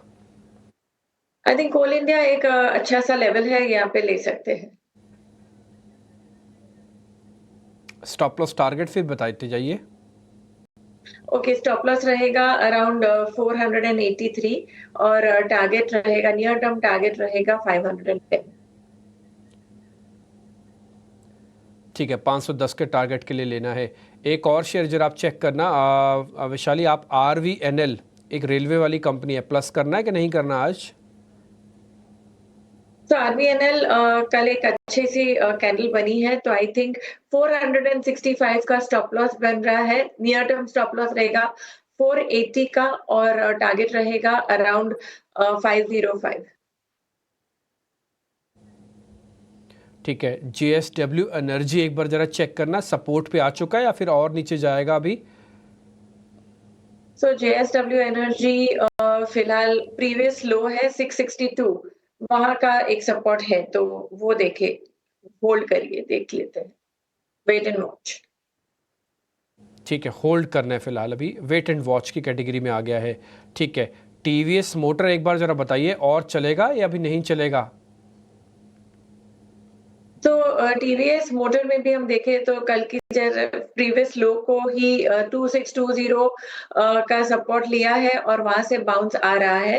So what is important is कि ये बाउंस को 2800 की तरफ जाना है, तो एक स्ट्रेंथ दिख सकती है।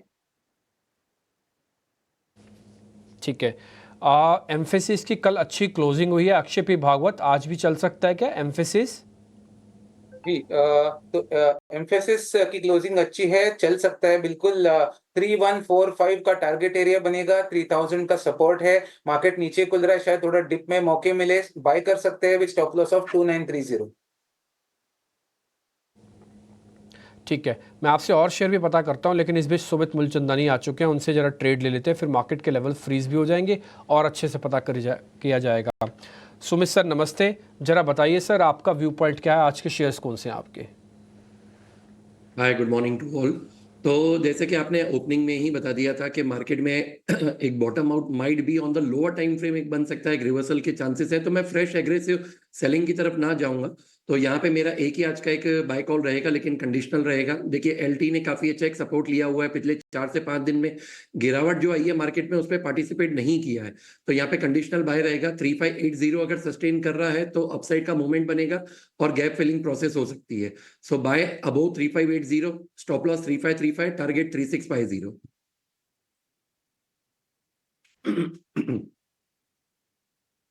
हो गया आप? जी सर, आज के लिए एक ही कॉल रहेगा मेरा फिलहाल। ओके, ठीक है। LNT एक बार जरा फायर कर देना आप स्क्रीन पर, और ये शेयर की तरफ से है और इस पर ध्यान। अच्छा सर, एक और चीज़ बताइए मेरे को, आप HDFC और रिलायंस के अंदर एक राउंड का पैसा डालेंगे या अभी रुकेंगे थोड़ा आप?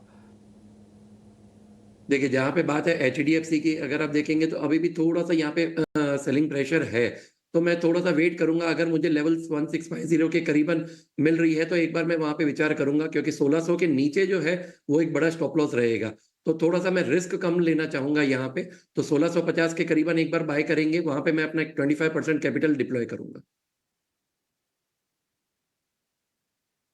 एक्सिस बैंक को जरा एक बार स्क्रीन पर दिखाना, लेवल्स फ्रीज हो रहे हैं।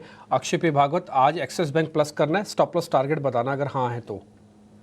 जी, तो एक्सिस बैंक मेरे हिसाब से कल रिजल्ट के बाद एक नेगेटिव एक्शन था। सपोर्ट एरिया 1120 के आसपास है, ब्रेक करता है कि होल्ड करता है वो क्वेश्चन मार्क है। तो कंडीशनल बाय होगा, थोड़ा सा सेटल होना बहुत जरूरी है। 1145 के ऊपर स्टॉक सेटल होता है तो ही बाय का कंडीशन होगा, तो उस केस में आप बाय कर सकते हैं। टारगेट 1175 से 1190 तक बन सकता है।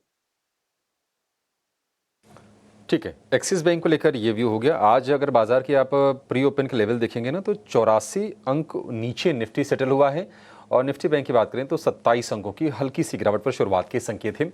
इन्फोसिस में आज फिर से हम कल की 2.5% की तेज़ी के बाद आज हम देखेंगे कि 3.5 पौने 4% की गिरावट पर शुरुआत हो सकती है, ऐसे प्री ओपन के टेक्स से इंडिकेट कर रहे हैं।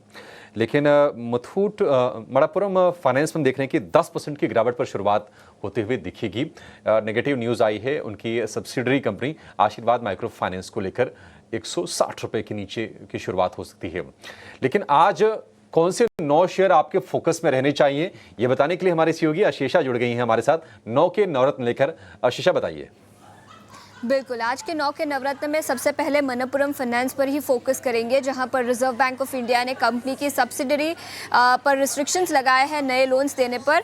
प्री ओपन में 10% की गिरावट दिखी है। इसके अलावा जोमेटो, जहां board of directors fund raising consider करेंगे QIP के द्वारा 22 अक्टूबर को ये बोर्ड मीट होगी।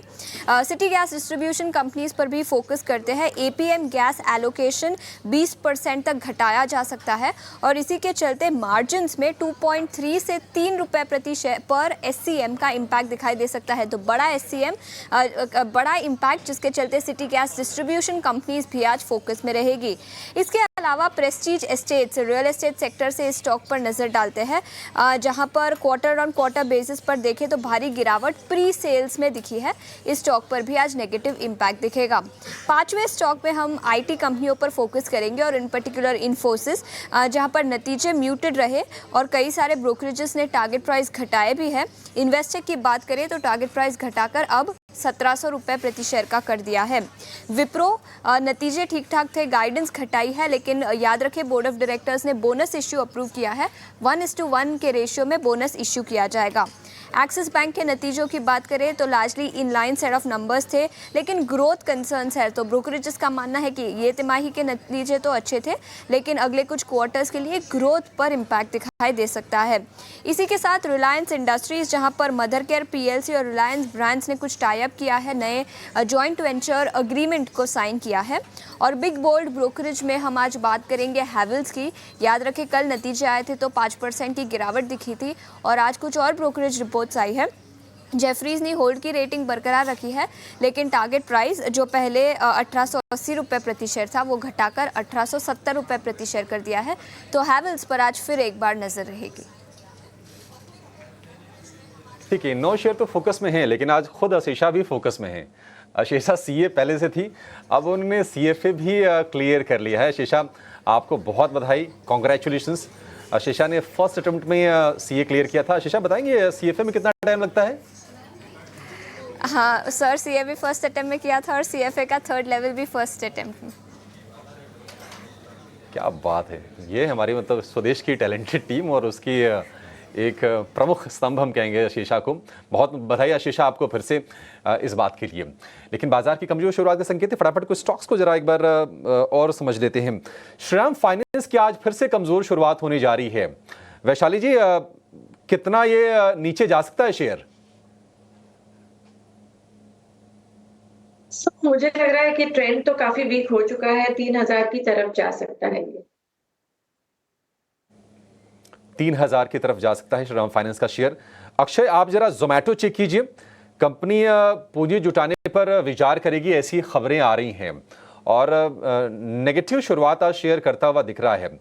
जोमेटो हालांकि चला अच्छे से शेयर है ये, इसके लिए क्या सपोर्ट्स लेवल आप देख रहे हैं?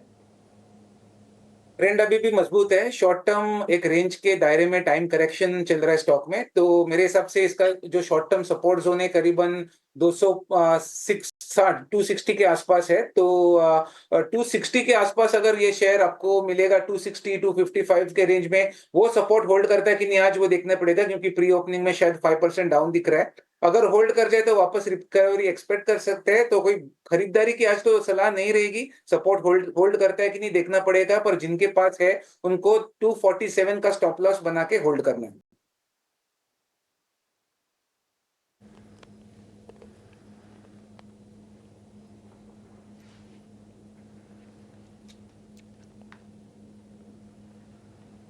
ठीक है, तो अब मार्केट की तरफ हम बढ़ रहे हैं, ओपनिंग की तरफ, और देखते हैं जरा कौन कौन से शेयर्स आज ओपनिंग में ठीक होंगे। पहले तो बता दूं मैं, निफ्टी के अंदर सिर्फ 84 पॉइंट की गिरावट है शुरुआत में, और बैंक निफ्टी में कुछ ज़्यादा गिरावट नहीं है। Bank Nifty green, very good, बहुत बढ़िया। और अच्छी चीज़ क्या है कि बैंक निफ्टी ने अपना 51,200 को बचा लिया। 51,000 आज बचा रहे। दिन भर में मार्केट की ये जीत है। एडवांस डिक्लाइन अगर आप देखोगे तो आज वैसे थोड़ी ख़राब है, 500 वर्सेस 1000 शेयर आए हैं, लेकिन ज़्यादा दिक्कत की बात नहीं है।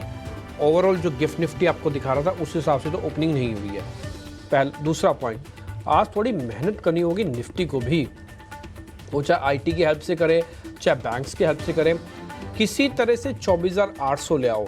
तो उससे क्या होगा कि आप एक राउंड का पूरा हफ्ता एक अच्छे लेवल पे बंद करवा के चले जाओगे, नहीं तो फिर दिक्कत बढ़ सकती है। लेकिन आज बैंक निफ्टी में जिस तरह का ओपनिंग का टिक्स आए उस हिसाब से ठीक लग रहा है कि मार्केट शायद एक अटेम्प्ट ले सकता है। इंडिया विक्स आज 2% ऊपर है, 13.5 पौने 14 के आसपास आ चुका है। एडवांस डिक्लाइन खराब है, इंडिया विक्स स्लाइटली बड़ा है, लेकिन इतना भी नहीं बड़ा है कि बहुत ज़्यादा मुश्किल पैदा करे। ये 15 के बाद जाके आपके लिए रियल फियर लेके आएगा। टिल 15 तक तो कुछ ज़्यादा बड़ा फियर मार्केट के अंदर नहीं आएगा।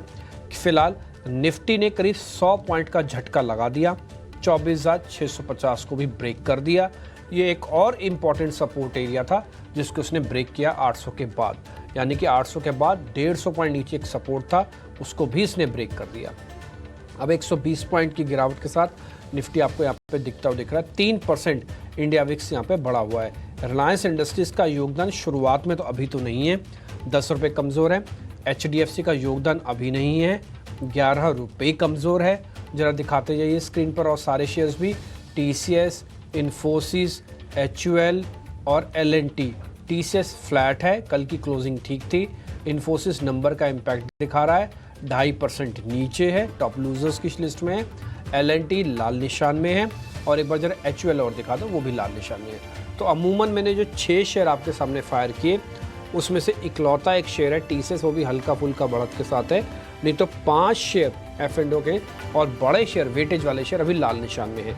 तो मार्केट को जद्दोजहद करनी पड़ेगी, लीडर्स ढूंढना पड़ेगा और लीडर के साथ काम करना पड़ेगा। आते हैं जरा बैंक निफ्टी पे, जरा स्क्रीन पर 1 मिनट के लिए बैंक निफ्टी दिखाइए। बैंक निफ्टी ऐसा नहीं है कि आप पुल बैक आ सकता है, बट बैंक निफ्टी की जो हिम्मत है आज उसके मैं दाव दूंगा। आज बैंक निफ्टी ने अच्छा पॉइंट क्रिएट कर रखा है सिस्टम में, और गिरावट को काफ़ी हद तक कैप्चर कर लिया। जबकि आप देखो HDFC, ICICI, कोटक, SBI और इंडसन, ये सब के सब शेयर आपको लाल निशान में दिखेंगे। इकलौता एक्सिस बैंक अपने नंबर्स के बदौलत आज काफ़ी हद तक बड़े बैंकों को चुनौती दे रहा है। कुछ बैंक अपनी गिरावट को ख़त्म करके हरे निशान में आ रहे हैं, जिसका बेनिफिट आपको इस तौर पर मिलेगा। एक इंडाइसिस भी ऊपर आ गया, मान लो बैंक निफ्टी भी ऊपर आ गया, तो निफ्टी को ज़्यादा नीचे जाने नहीं देगा। तो इसलिए किसी भी तरह से आज डैमेज कम से कम हो, यही चीज़ मार्केट के अंदर नोटिस करनी है। एडवांस डिक्लाइन अब थोड़ा और ख़राब हुआ है, 300 साढ़े 300 शेयर के मुकाबले 1700 शेयरों का डिक्लाइंस है। ये छोटे मझोले शेयर्स भी अब इसके अंदर पार्टिसिपेट कर रहे हैं। जरा मैं आपके सामने बड़े शेयर्स का कुछ और रख देता हूँ। निफ्टी 50 के शेयर्स कहाँ पे आ रहा हो जो वीकनेस है। श्रीराम फाइनेंस भी दिखाना, वो भी आज वीक है 3%। इसके अलावा मारुति, टाइटन, बजाज ऑटो, ये कुछ एक और शेयर है। स्क्रीन पे फायर करते जाइए जो मैं बोल रहा हूँ। Shriram finance, Maruti, Titan, Bajaj auto, ये सब कुछ और शेयर हैं जो आज निफ्टी को ड्रैग कर रहे हैं नीचे। निफ्टी 50 के टॉप लूजर्स काउंटर हैं।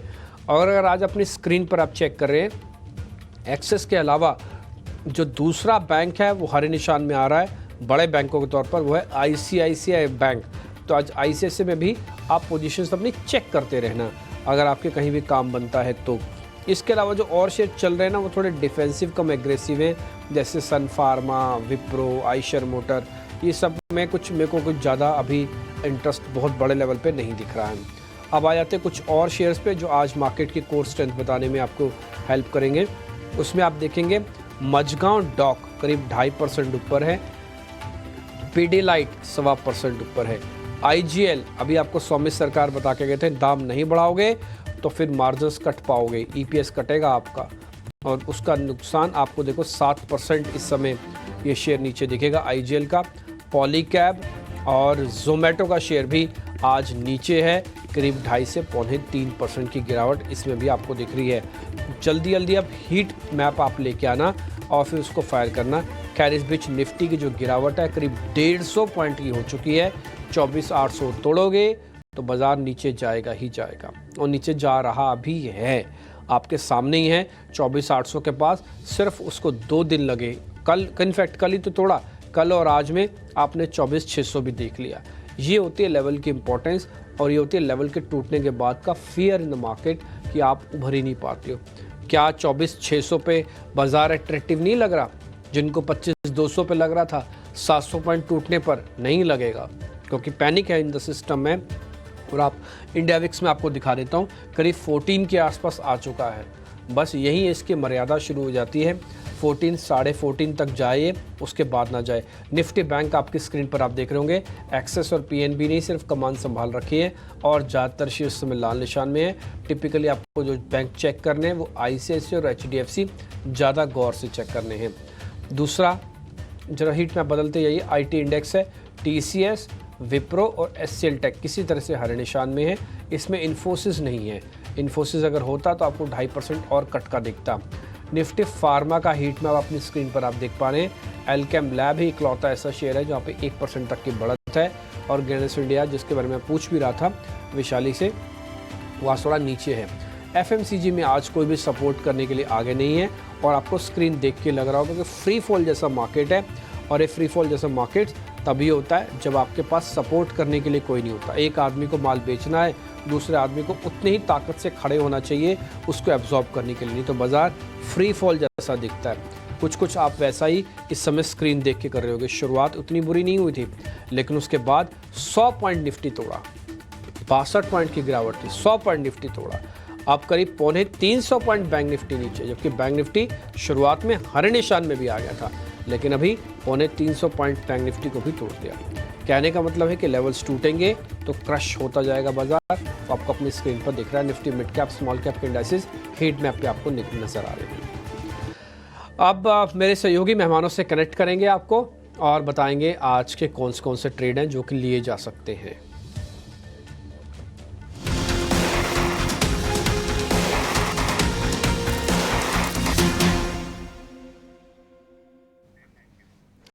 तो चलिए ओपनिंग ट्रेड्स में हमारे दोनों ही एक्सपर्ट से समझते हैं कि कहाँ पर है उनकी नज़र। और अक्षय, शुरुआती सत्र में मैं देख भी रही थी कि एलआईसी हाउसिंग फाइनेंस यहाँ पर खुलने के बाद भी काफ़ी मौके मिले, और अभी फ़िलहाल 1.5% की गिरावट है। तो पहले तो आप इसके लिए कॉन्ग्रेचुलेशंस लीजिए, और साथ ही ओपनिंग के बाद कौन से स्टॉक्स आपके रेडार पे आ रहे हैं? शुक्रिया सृष्टि जी। तो यहाँ पे इंडसइंड बैंक में पॉसिबली एक सेल ट्रिगर हो रहा है, क्योंकि एक जो डबल बॉटम का सपोर्ट बेस है जिसे मैं देख रहा हूँ फिलहाल ब्रेक डाउन की तैयारी कर रहा है। तो स्ट्रिक्टली फॉर इंट्राडे आप ये ब्रेक डाउन का ट्रेड में शॉर्ट पोजीशन बना सकते हैं। अगर यहाँ से ब्रेक होता है स्टॉक तो कम से कम 1310 या 1300 तक डे ट्रेडिंग में ही डाउन साइड आपको दिखा सकता है। स्ट्रिक्ट स्टॉप लॉस आपको 1347 पे लगाना है, और सिर्फ डे ट्रेडिंग तक ये ट्रेड वैलिड रहेगा। तो सिर्फ डे ट्रेडिंग के लिए यानी इंट्राडे के लिए इंडसइंड बैंक यहाँ पे एक सेल ट्रेड ट्रिगर हो रहा है, इस पर आप ध्यान रखिए। और हम देख भी रहे हैं कि निफ्टी बैंक खुलने के बाद भी अपने आप को होल्ड करने में सक्षम नहीं है, और वहाँ पे गिरावट आ रही है। और जहाँ हमें एक्सिस बैंक से थोड़ा सपोर्ट मिल रहा था वो भी अब थोड़ा सा फिजल आउट ज़रूर हो रहा है। अब सुमित, आपसे समझना चाहेंगे, बताइए आपके कौन से स्टॉक्स हैं जो कि आपके रेडार पे हैं? देखिए यहाँ पे टीसीएस पे आप नजर रख सकते हैं। एक नेगेटिव ओपनिंग मिली थी, लेकिन अब ये पॉजिटिव टेरिटरी में है, और देखेंगे तो कल का और परसों का जो लेवल था वो क्रॉस कर रहा है। तो हमें लग रहा है कि यहाँ पे बाइंग एक अपॉर्चुनिटी बन सकती है। 4098 का एक स्टॉप लॉस मेंटेन करेंगे, टारगेट रहेगा 4210 का। TCS यहाँ पर आपको नज़र रखनी है। देखिए हाल फिलहाल जब TCS के नतीजे आए थे उसके बाद थोड़ी सी बिकवाली इसमें ज़रूर देखने को मिली, पर निचले स्तरों पे इस काउंटर ने सपोर्ट भी लिया है। कल के बाजार में भी ये अपने आप को होल्ड करता हुआ नज़र आया और आज देखिए कुछ एक सिलेक्ट आईटीज जहां पे ऊपर जा रहे हैं। विप्रो में अब 4% की तेजी है। ऐसे में दूसरे दिग्गज TCS पर फोकस रखिए। यहां पर सुमित की कॉल आती हुई अब नरेश का भी स्वागत करना चाहेंगे और उनसे समझते हैं कौन से स्टॉक्स उनके रडार पे हैं। गुड मॉर्निंग नरेश, बताइए ओपनिंग के बाद कहां पर है आपकी नजर? तो सबसे पहले डिफेंसिव बेट रहेगा डॉक्टर रेड्डीज पर, जहां पे कंसोलिडेशन है और एक ब्रेकआउट हो सकता है 6730 के ऊपर। तो यहाँ पे एक छोटे स्टॉप लॉस के साथ है। स्टॉप लॉस होगा 6650 और टारगेट होगा 7000 7100। दूसरा रहेगा sell on Siemens any rise to कि अगर 7650 7700 बाउंस बैक आया दिन में तो शॉर्ट होगा 7900 के स्टॉप लॉस और एक्सपेक्टेशन होगी 7400 की। डॉक्टर रेड्डीज यहाँ पर आपको बाय करना है अगर डिफेंसिव में एक मूव आता है। और डॉक्टर रेड्डीज कल भी हमारे कुछ एक्सपर्ट्स इसको हाईलाइट कर रहे थे। यहाँ पर 7000 के टारगेट्स के लिए और 6650 के स्टॉप लॉस के साथ आप फिलहाल ट्रेड ले सकते हैं। और दूसरा जो कॉल है नरेश का वो है सीमेंस इंडिया पे, तो इस पर भी आप फोकस रखिए। पर अभी अगर हम बाजार को देखें तो वहाँ पे गिरावट हावी तो ज़रूर है, पर मात्र 4 काउंटर्स हैं निफ्टी 50 में जहाँ पर आपको तेज़ी दिख रही होगी। तो ये क्लियरली आपको बता सकती है कि आज किस तरीके का मूड और माहौल है। साथ ही ब्रेथ ऑफ द मार्केट क्या आपको बता रही है, जो गिरने वाले शेयर्स हैं उनकी संख्या भारी मात्रा में है। साथ ही इंडिया विक्स में भी लगभग 4% का उछाल है, तो इसको आप नज़र रखिए। पर एक और फैक्टर जो कि हमारे एक्सपर्ट्स भी हाईलाइट कर रहे थे कि शायद अगर निचले स्तरों से थोड़ी रिकवरी आए तो कौन से स्टॉक्स में थोड़ी सी स्ट्रेंथ लौटती हुई दिखेगी, ये देखना भी काफ़ी अहम होगा। पर फिलहाल के लिए गिनती के ही काउंटर्स हैं जिनमें आप अभी फिलहाल तेज़ी देख रहे हैं। पर आज भारी गिरावट सिटी गैस डिस्ट्रीब्यूशन कंपनीज पर भी है। कुछ समय पहले जब हमारे सहयोगी सौमित जुड़े थे तो आपको बता भी रहे थे कि क्यों IGL, MGL जैसे स्टॉक्स में जो है आज प्रेशर आते हुए दिख सकता है। जो APM गैस की एलोकेशन है उसको सरकार ने कम किया है और एक डबल वैमी के तौर पे आएगी, क्योंकि अगर ये दाम बढ़ाएंगे तो मांग पर असर आते हुए ज़रूर दिखेगा। और आप देखिए MGL, IGL 8% कमज़ोर हैं। पर इसी के सामने सुमित एक बार गुजरात गैस पर भी नज़रिया दीजिए। हालांकि यहाँ पे इनका जो स्टेशंस हैं वो थोड़े कम ज़रूर हैं। इंडस्ट्रियल प्रोडक्शन में भी ये काउंटर जो है काफ़ी अपना योगदान रखता है। पर आप कैसे देख रहे हैं गुजरात गैस को चार्ट्स पे, कौन से लेवल्स इंपॉर्टेंट हैं यहाँ पे?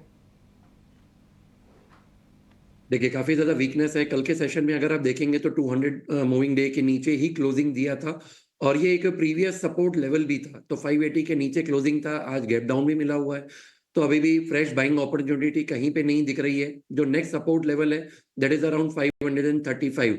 अगर स्टॉक यहाँ से कुछ बाउंस बैक दे रहा है तो एक बार अपसाइड का एक मोमेंटम यहाँ पे बन सकता है। अदरवाइज यहाँ पे फ्रेश बाइंग को आप अवॉइड कीजिए।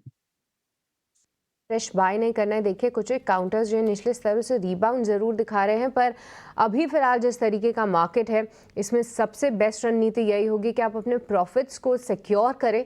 साथ ही ऐसे उल्टे ट्रेड्स लेने से थोड़ा सा फिलहाल आप बचें। पर कुछ एक ऑटो काउंटर्स पे नज़र डालें तो देखिए बजाज ऑटो में आज फिर से वीकनेस है। हीरो मोटोकॉर्प भी कमज़ोर है। पर इसके सामने कल भी हम आपके लिए हाईलाइट कर रहे थे कि आयशर मोटर्स क्योंकि प्रीमियम बाइक कैटेगरी में है और वो एक ऐसा खेमा है जहां पर फिलहाल मांग का प्रेशर नहीं है।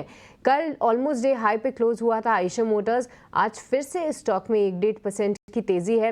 पर नरेश आपसे समझना चाहेंगे क्या ये स्टॉक में और मोमेंटम दिख सकता है? क्या आपको ये अच्छा लग रहा है चार्ट्स पे या फिलहाल इसे अवॉइड में डालेंगे आप? फिलहाल अवॉइड में डालूंगा। ट्रेंड वीक है, मोमेंटम डाउनसाइड पर, तो कंसोलिडेट होगा। बाउंस बैक अगर आता भी है तो शार्प नहीं होगा।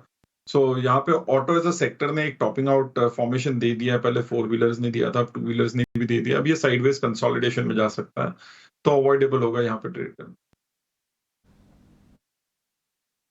ठीक है, अवॉइड कीजिए। 2.5% की गिरावट आज भी है और कल 13% की आज 2.5% जोड़ दीजिए।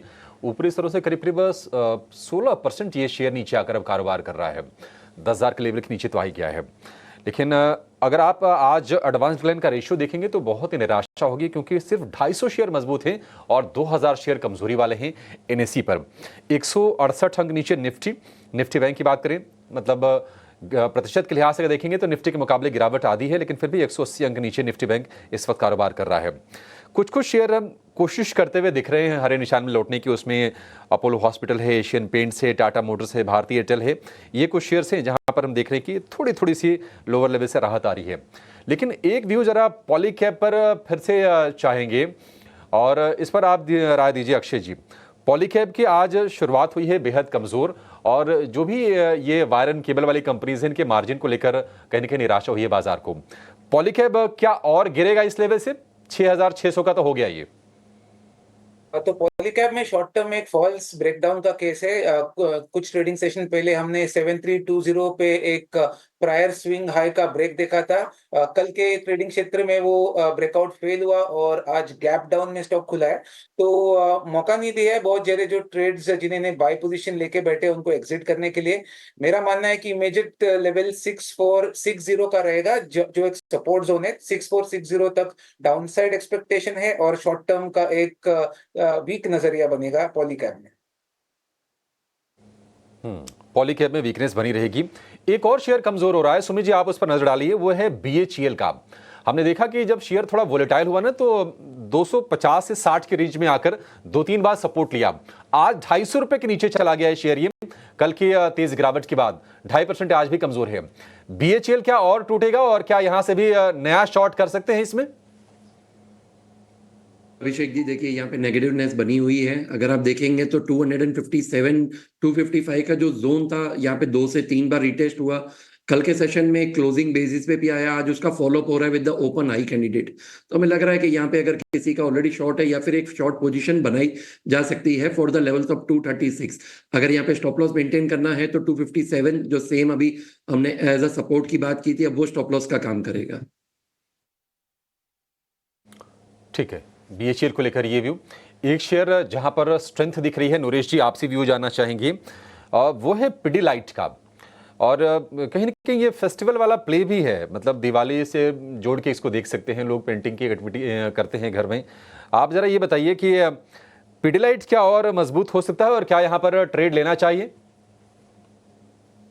टेक्निकली काफी साइडवेज रहा है। अगर हम भाव देखें तो अभी का जो भाव है यही भाव लगभग 4-5 महीने पहले भी था, तो कहीं पे कोई ट्रेंड नहीं है।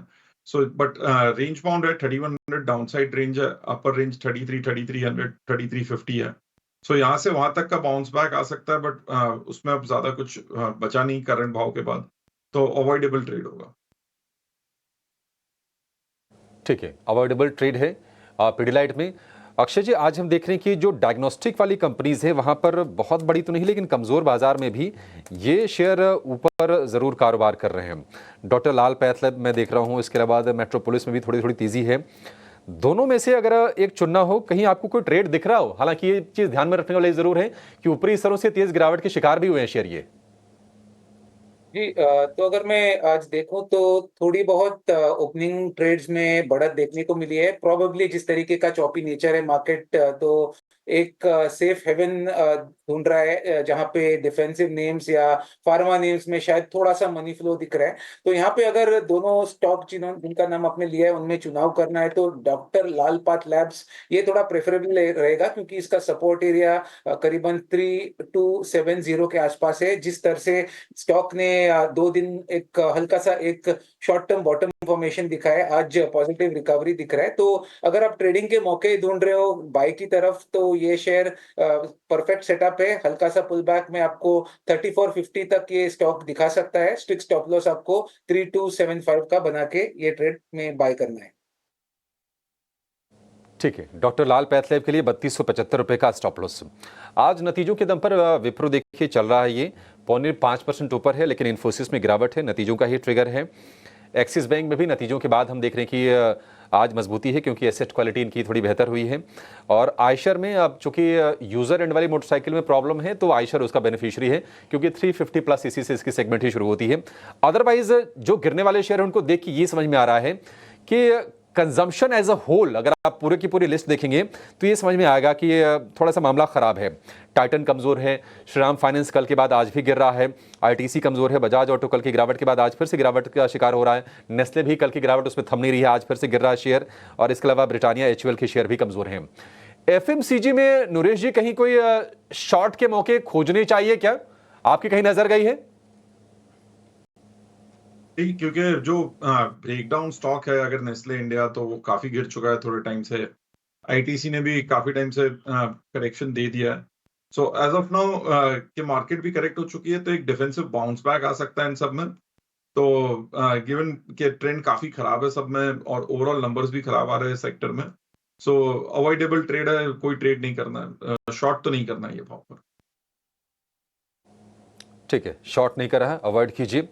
डिफेंसिव्स की अगर बात करें, मतलब हम अगर फार्मा की बात करें, कुछ कुछ शेयर से वहां पर तेजी जहां पर दिख रही है, उसमें से एक शेयर है अल्केम का। सुमित जी, अल्केम थोड़ा वोलेटाइल रहा है शेयर, ये जरा इसका चार्ट चेक करेंगे आप? देखिए यहाँ पे टेक्निकली भी देखें तो पिछली बार भी जो स्टॉक ने सपोर्ट लिया था दैट वाज अराउंड 5975 और कल का भी लो यही है, आज का ओपन लो कैंडिडेट है। तो यहाँ पे एक काफी अच्छे एक सपोर्ट पे स्टॉक काम कर रहा है। तो स्टॉप लॉस के साथ, स्ट्रिक्ट स्टॉप लॉस के साथ आप बने रहिए। लोअर टाइम फ्रेम पे देखेंगे तो 50 डे मूविंग एवरेज को कल ब्रेक किया था, तो फिर 5970 का एक मेरा स्टॉप लॉस रहेगा। अगर ये ब्रेक करता है तो फिर एक डाउनसाइड का मोमेंटम यहाँ से स्टार्ट हो सकता है। Till the time one can hold, लेकिन एक फ्रेश पोजीशन यहाँ पे अभी अवॉइड कीजिए।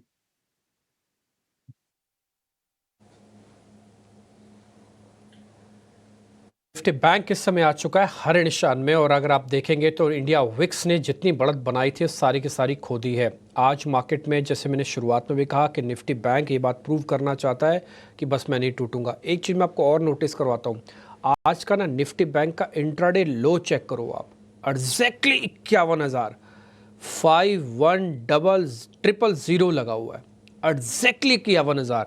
अगर किसी को यकीन नहीं हो रहा, एक बार अपना टर्मिनल खोले और जरा आज का लो चेक करे, और वहीं से ही निफ्टी वापस बैंक को घुमाया और 300 पॉइंट ऊपर है।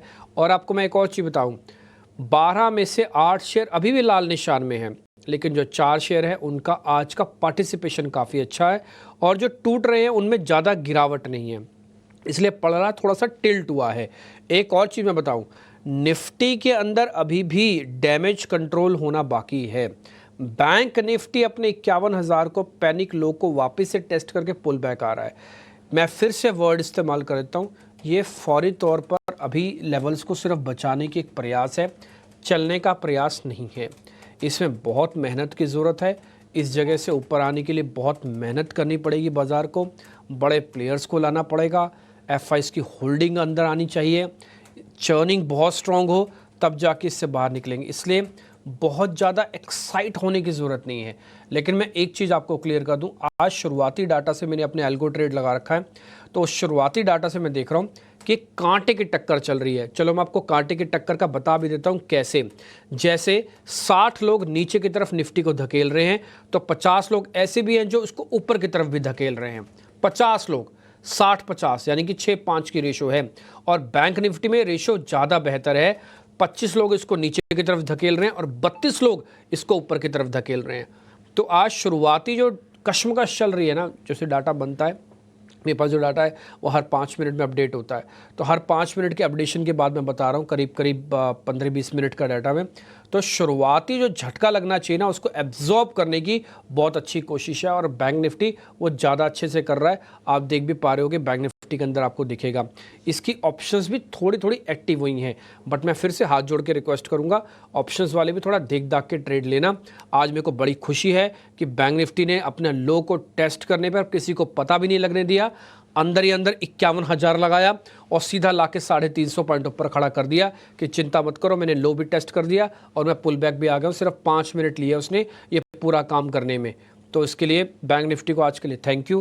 बैंक निफ्टी ने काफ़ी हद तक डैमेज को कंट्रोल किया। एक बार जरा इंडिया विक्स भी दिखाओ, डेज हाई से हम डेज लो की तरफ इंडिया विक्स के अंदर बढ़ रहे हैं। इंडिया विक्स जैसे से घटेगा आपके अंदर कॉन्फिडेंस का लेवल और बढ़ेगा, ये बात ध्यान रखिएगा। इस समय विक्स का घटना बहुत ज़रूरी है, 13 के नीचे लाना बहुत ज़रूरी है। इनफैक्ट 12 तक आ जाए, आप यकीन मानिएगा 24,800 भी आएगा, फिर 25,000 भी आएगा, वापस आप उस बैक टू द ट्रैक हो जाओगे। बट जल्दबाजी में कोई ट्रेड लेना नहीं, आराम आराम से ट्रेड करो, आराम आराम से चीज़ों को देखो समझो, और बाज़ार को अपने ऊपर हावी मत होने दो, अभी हावी होने का समय नहीं है। आ जाते हैं नरेश मिरानी के पास। मेरे पास 2-3 क्वेश्चन है जो उनसे पूछना चाहता हूँ। नरेश भाई एक बार ज़रा आप चेक करना, 1 मिनट। हाँ, जरा आप टीवीएस मोटर चेक करना, ये और चल सकता है क्या आज टीवीएस मोटर?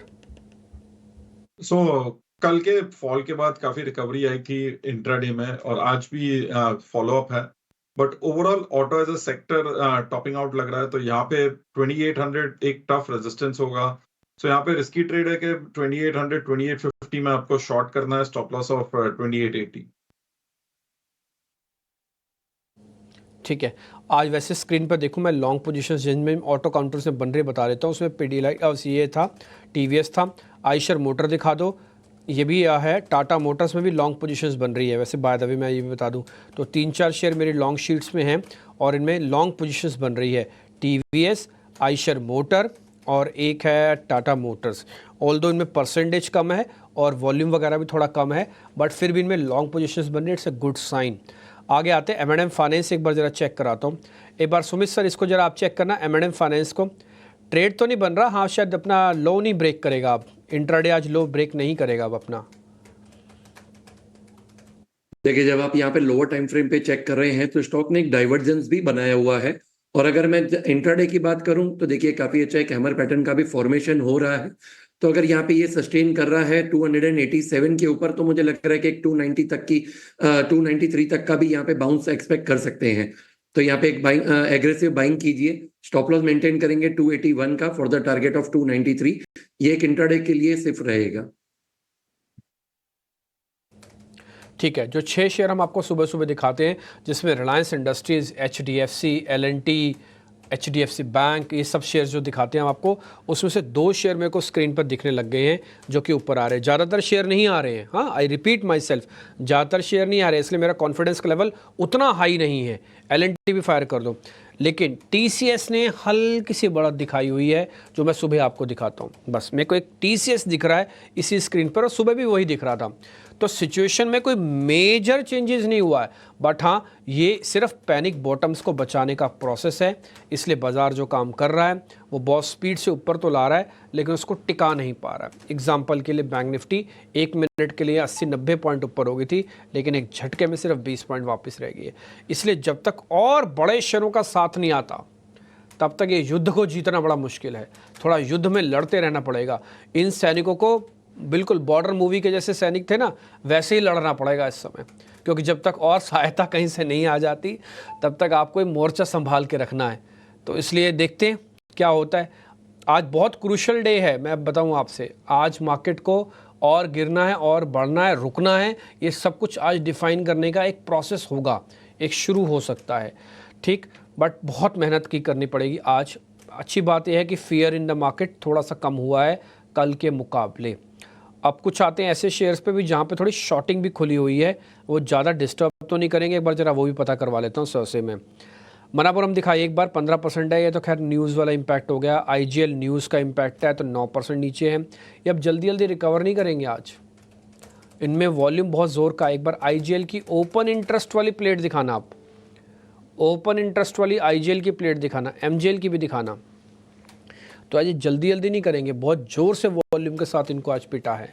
अब देखो 9% का IGL का है OI एडिशन, नहीं तो आप कॉमनली लिखोगे 1% 2% चलता है। MGL में 6% है। इतना जोर के वॉल्यूम के साथ इन शेयर्स को तोड़ा, इसलिए रिकवरी थोड़ा मुश्किल लग रही है इनमें।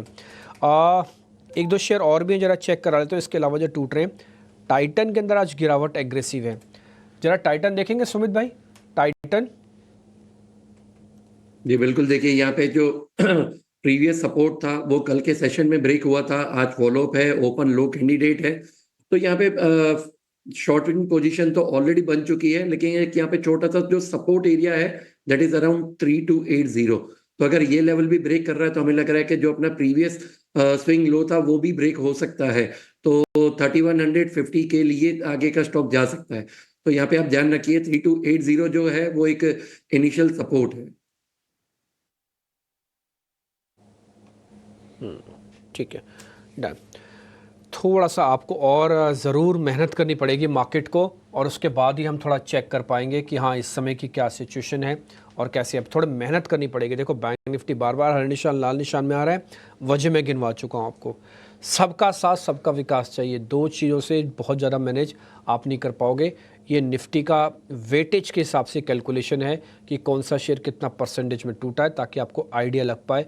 ऐसे बैंक निफ्टी का एक्सिस बैंक 3.5% ऊपर है, लेकिन अगर आप सारे और लिस्ट झड़ी से लगी हुई है बैंकों की, इसमें से कुछ शेयरों को पाला बदल के इस तरफ आना होगा, हरे निशान में आना, भले आधे परसेंट से आओ आप ऊपर, जैसे आप आधे परसेंट से टूटे हुए हो ना, ऐसे आधे परसेंट से इधर आ जाएं, तो फिर आप देखोगे आपका बेस बन जाएगा। चलेगा नहीं अभी, हाँ, चलने के लिए और एक राउंड की और मेहनत करनी पड़ेगी। आई रिपीट माई सेल्फ, मैं जो भी बोल रहा हूँ डाटा की हेल्प से बोल रहा हूँ, इसलिए मेरा रत्ती भर भी अपना एडिशन नहीं होता कि भाई मैं अपनी तरफ से बोलूँ कि चल जाए, अपनी तरफ से बोलूँ गिर जाए।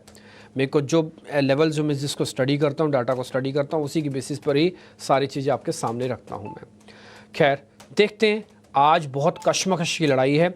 और मैं चलो एक चीज़ और आपके लिए क्लियर कर देता हूँ, जैसे मैंने बताया मेरे पास एल्गो का एक सॉफ्टवेयर है जिससे हम थोड़ा देख पा रहे होते हैं, उसमें बताया तो अभी भी बैंक निफ्टी में अभी भी बैंक निफ्टी में 25 लोग ऐसे हैं जो नीचे की तरफ धकेल रहे हैं और 39 लोग ऐसे हैं जिसको ऊपर की तरफ धकेल रहे हैं। ये अच्छा पॉइंट है।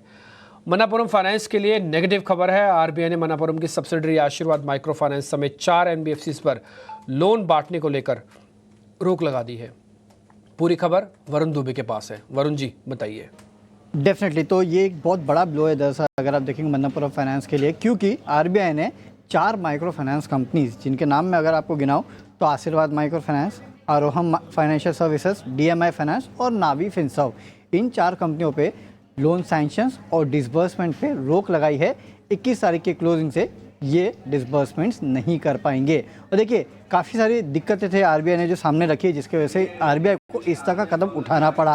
अगर आप देखेंगे तो आरबीआई का सबसे पहले तो ये कहना है कि इनकी जो प्राइसिंग पॉलिसी है, स्पेसिफिकली वेटेड एवरेज लेंडिंग और जो इंटरेस्ट रेट्स है वो कॉस्ट ऑफ फंड्स हो जा रहे थे, और ये सबसे बड़ी दिक्कत की बात है जिसकी वजह से आरबीआई ने कहीं ना कहीं ये कदम जो है वो उठाया है। इसके अलावा भी काफ़ी सारे और रेगुलेटरी गाइडलाइंस थी, जैसे कि हाउस होल्ड इनकम जो है उसको एसेस करना, इसके अलावा बाकी सारी और रीपेमेंट ऑब्लिगेशंस जो है उनको एसेस करना, ये सारी चीज़ें जो है इन माइक्रो फाइनेंस कंपनियों ने नहीं की थी, इसके लिए इन पे रोक लगाई गई है। अब इसमें मन्नापुरम का सबसे ज़्यादा इम्पैक्ट इसके लिए है क्योंकि आशीर्वाद माइक्रो फाइनेंस जो है वो दरअसल मन्नापुरम की सब्सिडरी है। 97.6% के आसपास की हिस्सेदारी जो है मन्नापुरम होल्ड करता है आशीर्वाद माइक्रो फाइनेंस में।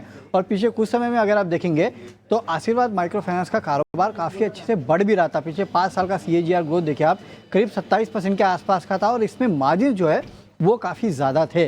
लेकिन अब ये अपने लोन्स को सैंक्शन नहीं कर पाएंगे और इसके चलते ब्रोकरेज हाउसेस का कहना है कि इसका सीधा असर जो है वो दरअसल मन्नापुरम फाइनेंस पे पड़ेगा, क्योंकि यहाँ से मन्नापुरम फाइनेंस के ओवरऑल लोन ग्रोथ जो है वो कम होगी और हो सकता है कि मन्नापुरम फाइनेंस को आगे चल के आशीर्वाद फाइनेंस को कहीं ना कहीं पैसे भी देने पड़े, फंड्स देने पड़े, और ये मन्नापुरम के लिए एक दिक्कत की बात हो सकती है। इसके तमाम ब्रोकरेज हाउसेस ने अपने प्राइस टारगेट काटे हैं, भले वो JP मॉर्गन हो, मॉर्गन स्टैनली हो, जितने ब्रोकरेज हाउसेस है सब ने यहाँ पे करीब 80 से 100 रुपये के आसपास अपने प्राइस जो है या फिर अपने टारगेट जो है वो काट दिए हैं। और इसी का इम्पैक्ट आप देख रहे हैं कि इस खबर के बाद मन्नापुरम फाइनेंस की अच्छी खासी पिटाई हो रही है।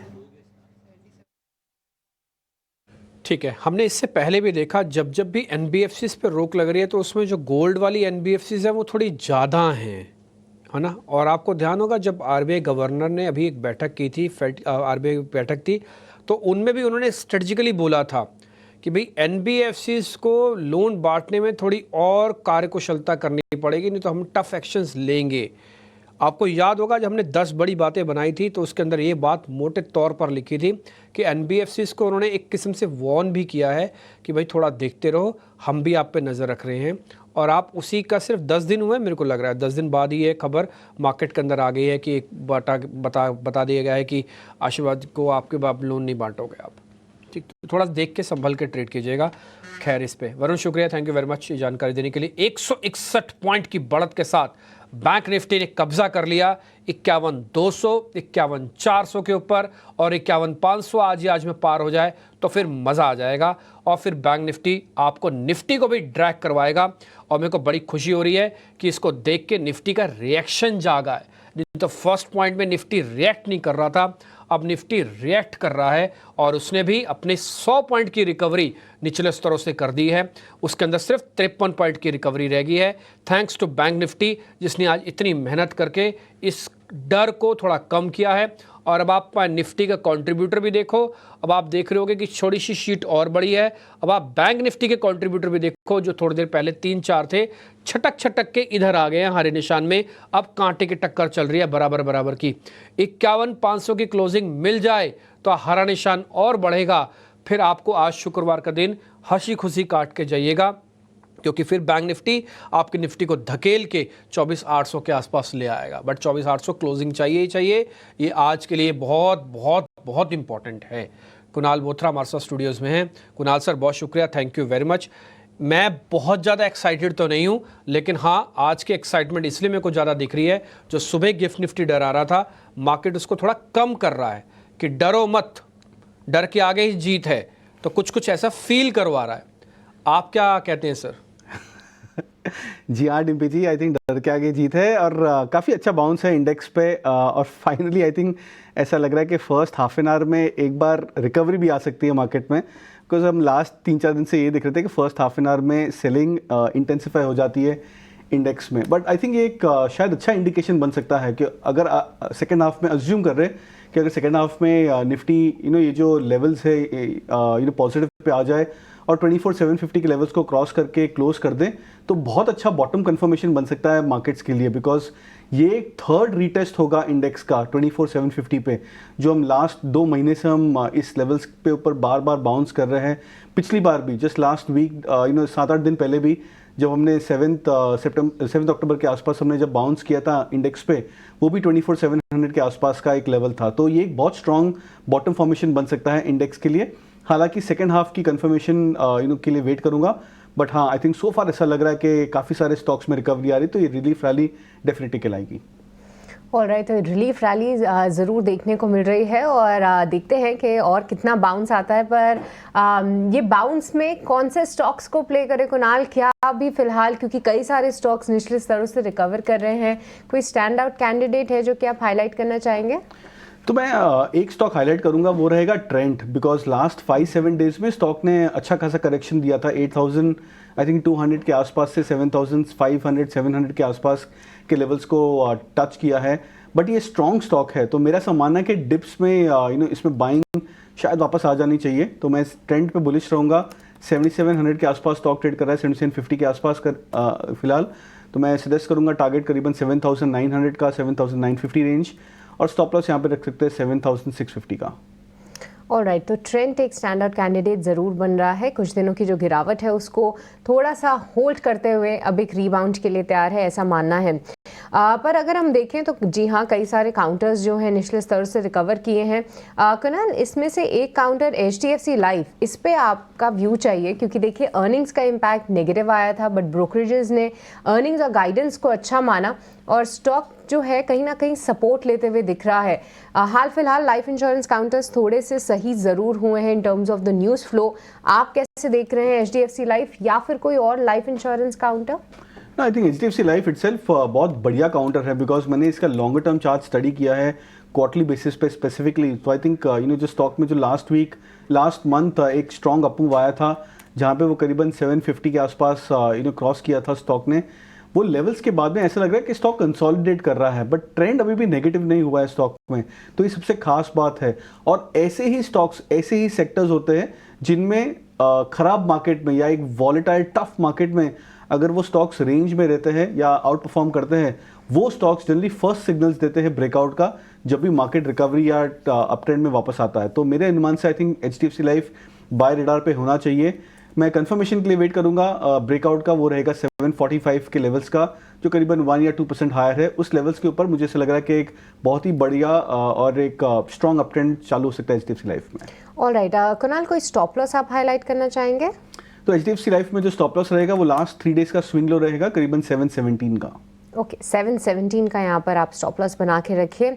HDFC लाइफ और साथ ही अन्य लाइफ इंश्योरेंस काउंटर्स को भी रडार पे रखना फिलहाल सही है। पर चलिए अब आगे बढ़ते हैं और वक्त चला है जानने का ऑप्शंस की रणनीति, और रुक करेंगे हमारे अगले सेगमेंट ऑप्शंस के चैंपियन का। ठीक है, तो आज ऑप्शंस के चैंपियन बताने के लिए हमारे साथ जुड़ चुकी हैं स्नेहा सेठ। उनका बहुत बहुत स्वागत करेंगे। Sneha, very good morning. बताइए कौन से स्टॉक में रणनीति है फिलहाल आपकी? Very good morning. अगर आप इंडिविजुअल काउंटर्स में देखें तो कल और आज के दिन हमें थोड़ी सी सेलिंग दिखी है और इसमें SBI काफ़ी अच्छा आउट परफॉर्मेंस दिखा रहा है। आज नियरली ऑलमोस्ट फ्लैट के आसपास ट्रेड कर रहा है, बट कल के दिन अगर आप देखें तो एक रेजिस्टेंस था अराउंड 810, उसको सरपास किया है ये काउंटर ने। और ओवरऑल जिस तरह का उसका चार्ट स्ट्रक्चर है, मुझे लग रहा है इसमें बाउंस बैक अगर आता है तो SBI should be performing very good. तो यहाँ पर आई वुड सजेस्ट कि 810 की जो कॉल ऑप्शन है वो बाय करें। 12 रुपए के आसपास इसे बाय करना है। स्टॉप लॉस 5.75 का रहेगा, टारगेट 22 का रहेगा। एज पर दी स्टॉप लॉस जो मैक्सिमम रिस्क इन्वॉल्व है ये स्ट्रैटेजी में, दैट इज अराउंड 4,600 और जो प्रॉफिट पोटेंशियल है that will be around 7,500। Alright, तो यहाँ पर SBI की कॉल आप खरीद सकते हैं 12 रुपए में। 22 रुपए का लक्ष्य लगाना है, लगभग 6 रुपए का यहाँ पे आपको स्टॉप लॉस लगाना है। इससे जुड़े टारगेट्स और टारगेट और मैक्सिमम जो लॉस है वो भी आपकी स्क्रीन पे है। और SBI को आप रडार पे इसलिए भी रखिए, देखिए जिस तरीके से निफ्टी बैंक में एक बाउंस आया है, इसमें SBI का भी पार्टिसिपेशन अगर बने तो क्या बात है। और साथ ही हम देख भी रहे हैं कि कई सारे हमारे एक्सपर्ट्स जो हैं स्टॉक को हाईलाइट कर रहे हैं। बहुत बहुत शुक्रिया स्नेहा आज की ये कॉल देने के लिए और साथ ही अपना समय भी देने के लिए। पर आपको ये भी बता दें कि 10 में से 9 लोगों को यहाँ पे नुकसान ही होता है और ऑन एन एवरेज ये जो नुकसान है 50,000 रुपये का है। तो आप इसको ध्यान में ज़रूर रखें और साथ ही अपने स्टॉप लॉसेस का खास तौर से आपको ध्यान रखना है।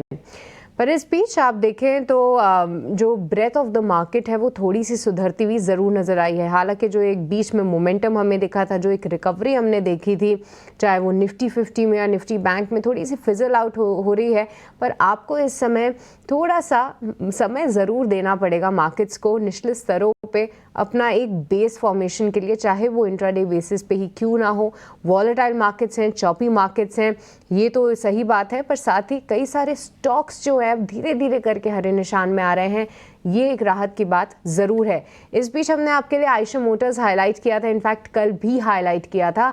आप देखिए 1.5% की तेज़ी थी, अभी 3.25% का उछाल जो है आयशा मोटर्स आपको दिखा रहा है।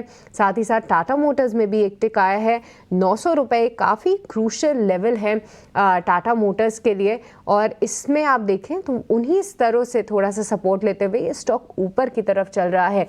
एक बार सुमित आपसे समझना चाहेंगे कैसे देख रहे हैं आप टाटा मोटर्स को चार्ट्स पे? देखिए काफी एक इम्पोर्टेंट लेवल पे यहाँ पे सपोर्ट ले रहा है। स्टॉक ने बार बार यहाँ पे 900 का सपोर्ट लिया था। आप अगर देखेंगे तो पिछली बार 4 जून को भी क्लोजिंग का ट्राई किया था, लेकिन वहीं से स्टॉक ने काफी अच्छा एक बाउंस किया हुआ है।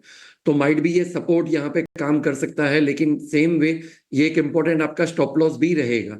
तो अगर डे क्लोजिंग बेसिस पे 900 के नीचे यहाँ पे क्लोजिंग कर रहा है तो फिर एग्जिट कीजिए। एग्रेसिव प्लेयर एक यहाँ पे पोजीशन बना सकते हैं, लेकिन एक छोटे से स्विंग मूव के लिए। तो करंट मार्केट प्राइस है 902, स्टॉप लॉस बफरिंग के साथ रखेंगे 895 का फॉर द टारगेट ऑफ 930 यहाँ पे। छोटे स्टॉप लॉस के साथ अगर आपको इस बाउंस बैक में प्ले करना है तो आप कर ज़रूर सकते हैं, बट खास तौर से स्टॉप लॉस का ध्यान रखें, क्योंकि देखिए कुछ एक चीज़ें ज़रूर हैं जहाँ पे पैसेंजर व्हीकल या फिर अब तो 2 व्हीलर्स की भी इन्वेंट्रीज को लेकर काफ़ी कंसर्न है। पर साथ ही साथ अगर हम फाडा जैसी ऑर्गेनाइजेशन से बात करें तो उनका फेस्टिव मांग को लेकर जो आउटलुक है वो काफ़ी पॉजिटिव है।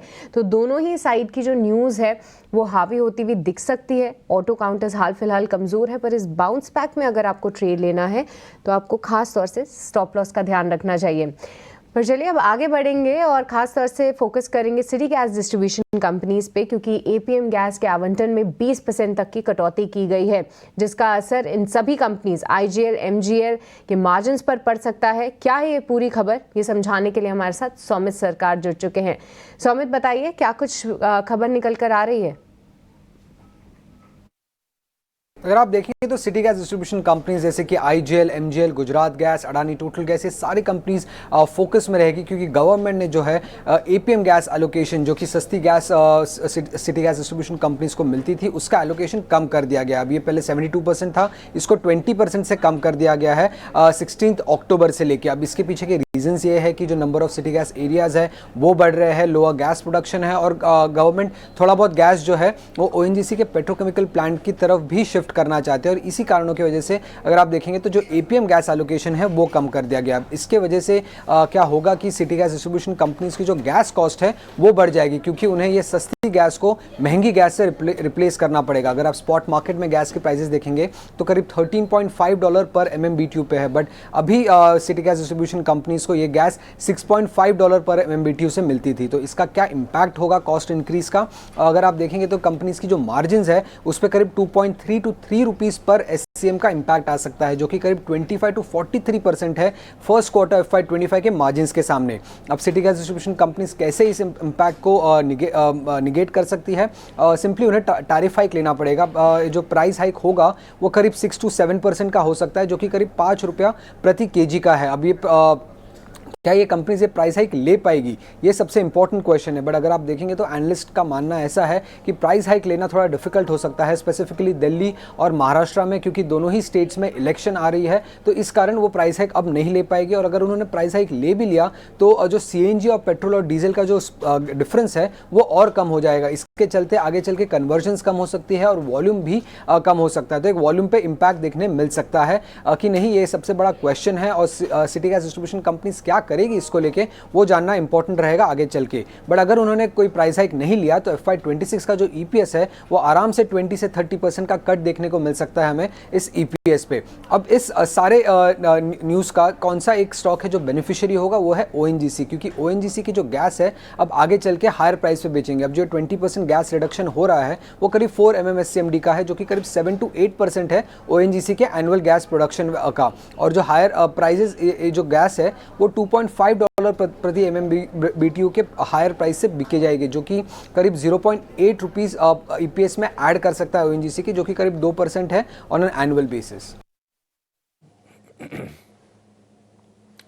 ठीक है सौमित, बहुत शुक्रिया आपका। देखिए मोटा मोटी अगर बताएं हुआ क्या है, गैस का उत्पादन कम हुआ है तो गैस का आवंटन भी घटा दिया गया है इन कंपनीज को लेकर। और दूसरी चीज़ ये है कि CGD यानी कि सिटी गैस डिस्ट्रीब्यूशन में और भी कई सारे प्लेयर आ गए हैं, इसके चलते भी आवंटन घटा है। अब होगा ये कि दाम में बढ़ा नहीं सकते, इलेक्शन वाला मामला, इलेक्शन है कई सारे स्टेट्स में। और दूसरी चीज़ ये भी है कि अगर दाम बढ़ाते हैं तो फिर डिमांड को लेकर दिक्कतें पैदा हो जाएंगी, तो चौतरफा मुश्किलें हैं। और ये रिएक्शन जो आप शार्प देख रहे हैं ना उसी के चलते है।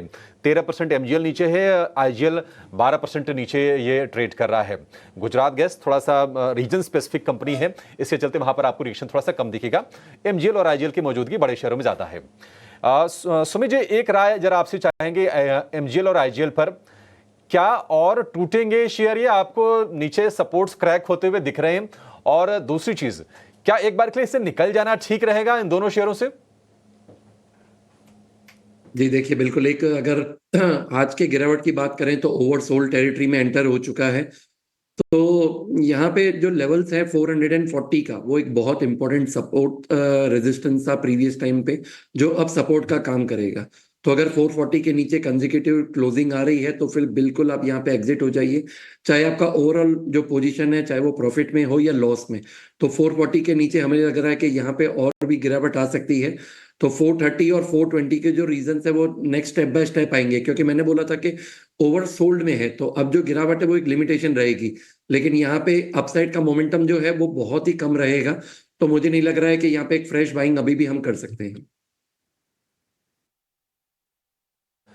ठीक है, ये आपके लिए व्यू गैस वाली कंपनीज को लेकर